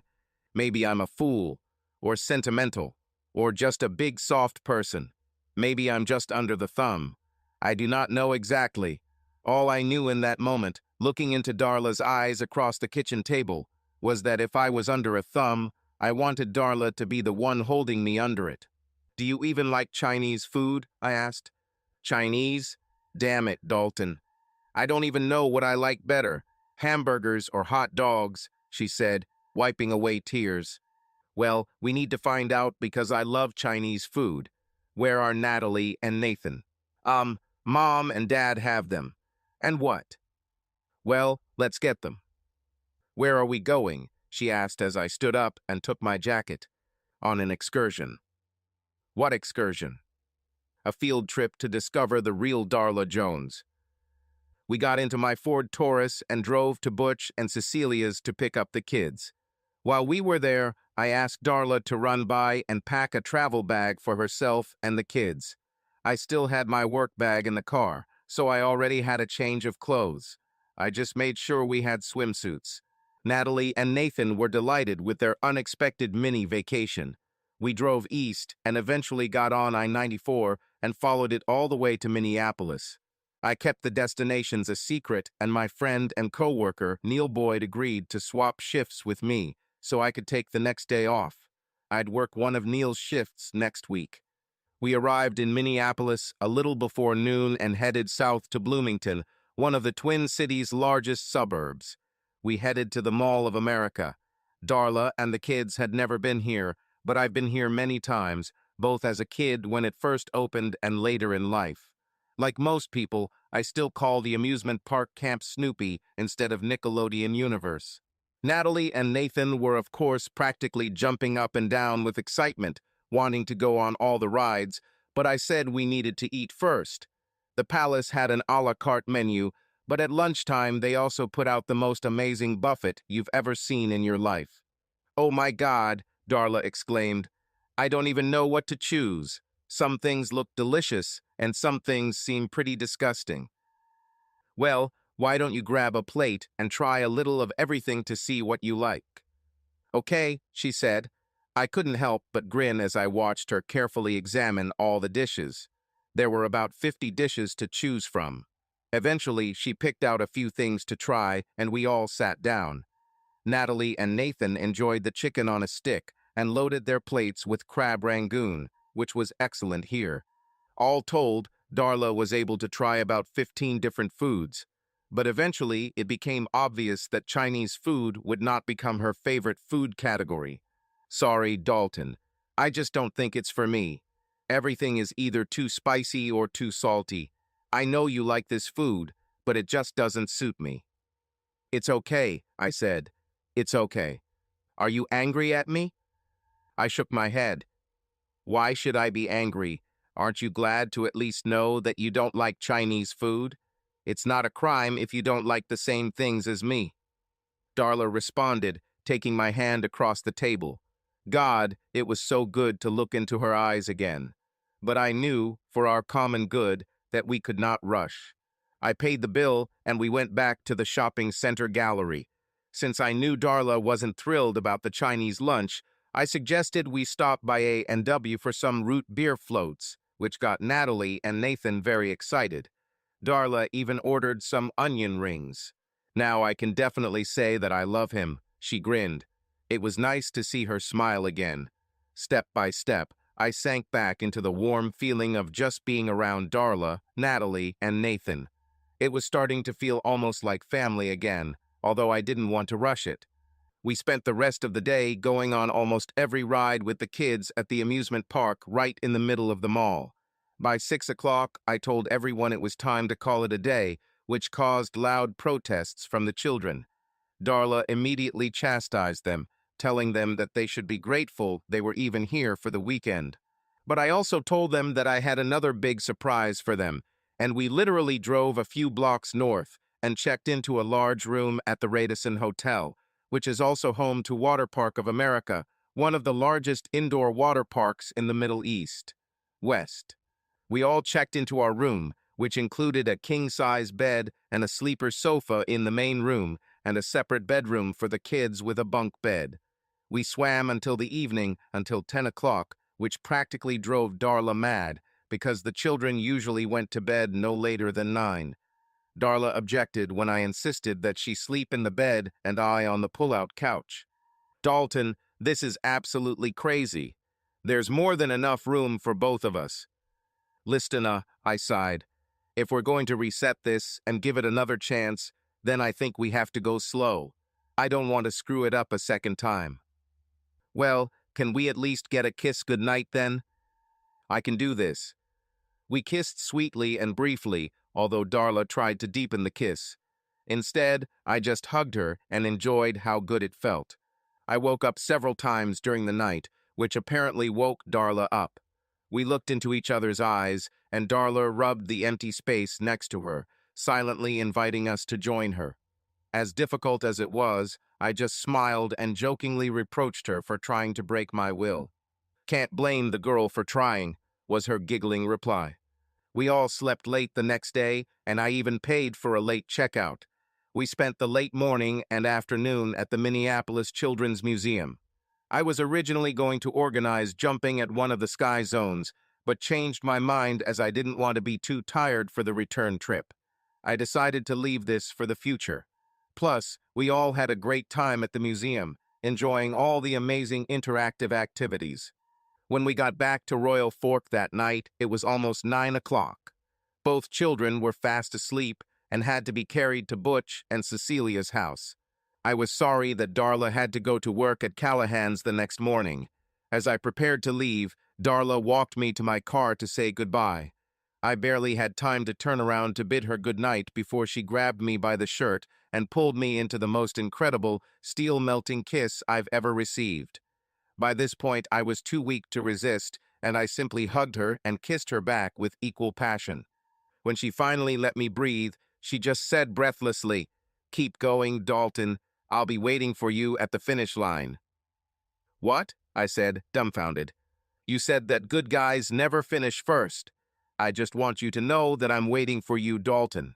No matter how long it takes, I won't give up. You deserve happiness, and so do I. You made me so happy this weekend, Dalton, and I want more. I deserve more." Then she kissed me again, turned and ran back to her parents' house, closing the door behind her. We kept everything casual, or at least as casual as possible, with the exception of a lot of passionate kissing. Things continued this way until Halloween that year, but by Thanksgiving, Darla and the kids were back living in my house. The passion and fervor of our kisses translated into our sex, and the results were absolutely explosive. What I thought was a good sex life, the first time we lived together, completely paled in comparison to the sex we were enjoying now. Darla was everything I thought about, but not in a possessive or all-consuming way. It just felt like we were truly becoming one, like we were meant to be. Maybe God or the fates have ordained that we have to go through this confusing path to reach this point. I don't know for sure. Perhaps sometimes we can only appreciate how good things are after things have gotten really bad. How to appreciate sunny days after a week of rain. "I would give anything to make the months we were apart disappear," Darla said one night over a late candlelit dinner. "Are you sure?" I asked, taking a bite of my steak. Steak, by the way, was a food we both loved. "Absolutely. Wouldn't you like to?" "No, I'm not saying I wouldn't want to. But I just think it could happen so we can appreciate what we have now more. Some kind of space test." "Well, I hope it never happens again. I lost you once, Dalton. I pray I never lose you again." "You won't lose, honey. I love you, Darla. Sometimes I can't get enough of it, Dalton. Because even at this moment, I still find it hard to believe. I bet if I asked you to name 10 things you love about me, you'd have a hard time naming all 10. It's a challenge? Oh no. I don't know. I'm just saying." I stood up from my seat, knelt down next to her, and took her hands in mine. "Darla, I love you. I think I've loved you from the moment I first met you. I love things about you that you didn't even know you could love. I love that you are a wonderful mother. I love watching you read bedtime stories to the kids and put them to bed. I love that you were their rock and peace during the crappiest moments of their lives. I love your smile, even though you think your teeth are crooked. I adore your legs, even though you consider them your worst feature. And I really, really love how you clumsily paint your toenails and manage to put as much polish on the bathroom floor as you put on your nails." Darla giggled at the last one, but she had tears in her eyes. "I love how it feels to lie next to you in bed, naked, merging as one. I love that you snore slightly, even though you vehemently deny it. I love that you work so hard at Callahan's because it's the first real job you've ever had, and you love proving to the guys that you can work just as hard, if not harder, than them. I love the way you smell when you come home from work, even when you're all sweaty. Ugh, I couldn't feel less sexy than I do when I come home from Callahan's. I don't care. I have no idea what it is, but there are few times when I want you more. Dirty sex is one of the best. The sweat mixes with your natural pheromones and just drives me crazy. You're weird, she said, leaning in for a kiss. I love that you think I'm weird and actually have the courage to tell me so. I love the way you look when you come into bed wearing just one of my t-shirts, and I'd rather see you in that than in the most expensive underwear. But most of all, I love that you chose me. I just hope I can live up to it and prove that you made the right choice. Oh, Dalton, she said, hugging me and crying quietly. You made me so happy. I want to marry you, Darla. I want you to be my wife and my lover. I want your children to become my children, and I want you to be the mother of our future children. I want to live with you, laugh with you, and even argue with you sometimes, because I know that we will cope and become stronger because of it. Do you agree? Do you agree to make another right decision and become my wife? Yes. Oh God, yes. I love you so much. I love you so very, very much. I love you too, future Mrs. Darla Anderson. I didn't give Darla a ring that night. I wanted to keep the theme of giving Darla the opportunity to grow and have more control over the direction of her life. Instead, I gave her a budget that I was happy with and still allowed us to set a reasonable budget for a small wedding next summer. In short, I wanted Darla to choose a ring that she loved, that suited her style and personality, and that she would wear with comfort and confidence for the next 5 to 6 decades. We decided to have a firefighter-themed wedding where I just wore my dress uniform, especially since Danny Larson was my best man and the groomsmen were all colleagues from the RRFDF. I thought all the law enforcement officials and firefighters looked pretty dapper in their dress uniforms. Natalie and Nathan, of course, served as junior bridesmaids and ring boys. At the end of the ceremony, we all walked out of the Methodist church where I grew up and were driven away in an old, beautifully restored open-cab Seagrave fire truck that belonged to our firefighters' union. It was owned by the Red River Falls Fire Department in the late 1920s and 30s and has been painstakingly restored to its former glory by our members. Darla looked absolutely stunning in a simple silver knee-length sleeveless dress. It had a plunging neckline and open back, and perfectly accentuated her generous cleavage and shapely hips. She could easily wear a sign that reads, "Danger, sharp curves ahead." She also lit a fire in my loins that could only be extinguished on our wedding night. Darla's fiancé's side included Diana, Meg, and Misty, with whom she became very close. Diana and I went through a pretty rough patch when Darla and I were at odds last year. Diana did everything she could to encourage Darla and I to become at least friends, if not a couple again. I haven't always been very kind to her, especially since she was there for me right after Darla left me. She was one of my closest friends for a long time, and I was too much of an asshole to realize that she was always on my side. I helped Darla into her seat on the old fire truck so she wouldn't trip on her heels. Natalie and Nathan stood behind the seat in the hose compartment as there were grab bars for them to hold on to. We weren't going to go fast in an old car. I turned and waved to all the guests who were still blowing bubbles and throwing bird seed at us. I saw Diana standing there with a small bouquet, and I deliberately walked up to her and hugged her tightly. "I love you so damn much. You know that, right?" I said in her ear, hugging her. "I know," was her tearful response. "I wouldn't be here today if it weren't for you." "Damn right," she said, laughing and hugging me even tighter. "Thank you for everything," I said, pulling away from her hug. "With pleasure. Now go take your wife and kids on a fire walk, you eternal brat." My wife and children. My heart swelled when these words rang in my ears and sounded so good. I took Darla's hand as I maneuvered the old car down the street in our little parade of fire trucks. One of our backup pumpers and a backup ladder from roof also joined the parade, along with a backup pumper and backup tanker from Royal Fork Fire and Rescue, all of which were also carried or operated by members of the wedding party. We drove through town, honking and occasionally blaring sirens, and were accompanied by members of the Mason County Sheriff's Department, led by Sheriff Pat Quinn, who drove his SUV with flashing lights to ensure the safety of our motorcade through some of the intersection's roasts with traffic lights. I don't think the Red River Falls police would have liked our motorcade, but I didn't really care. It was our day, and we wanted it to be memorable. Some of the town's residents would probably complain too, but Chief Van Dyke approved it as long as we reimbursed the fuel, which was no big deal for a 25-30-minute cruise. As we drove down Main Street through Red River Falls, I was as happy and content as I had ever been. "You know what's the best thing about all of this, Dalton?" asked my beautiful bride. "What is it, my love?" "We have disproved the theory." "Which theory?" She squeezed my hand and said, "The theory that nice guys always come last. They don't stay. And the icing on the cake is that sometimes even good girls finish first. You did it, you know. You kept your promise. Even when I said it wouldn't be a race, you were patient and waited for me at the finish line, just like I said. It's funny, in a way. You save people's lives, and you literally saved me.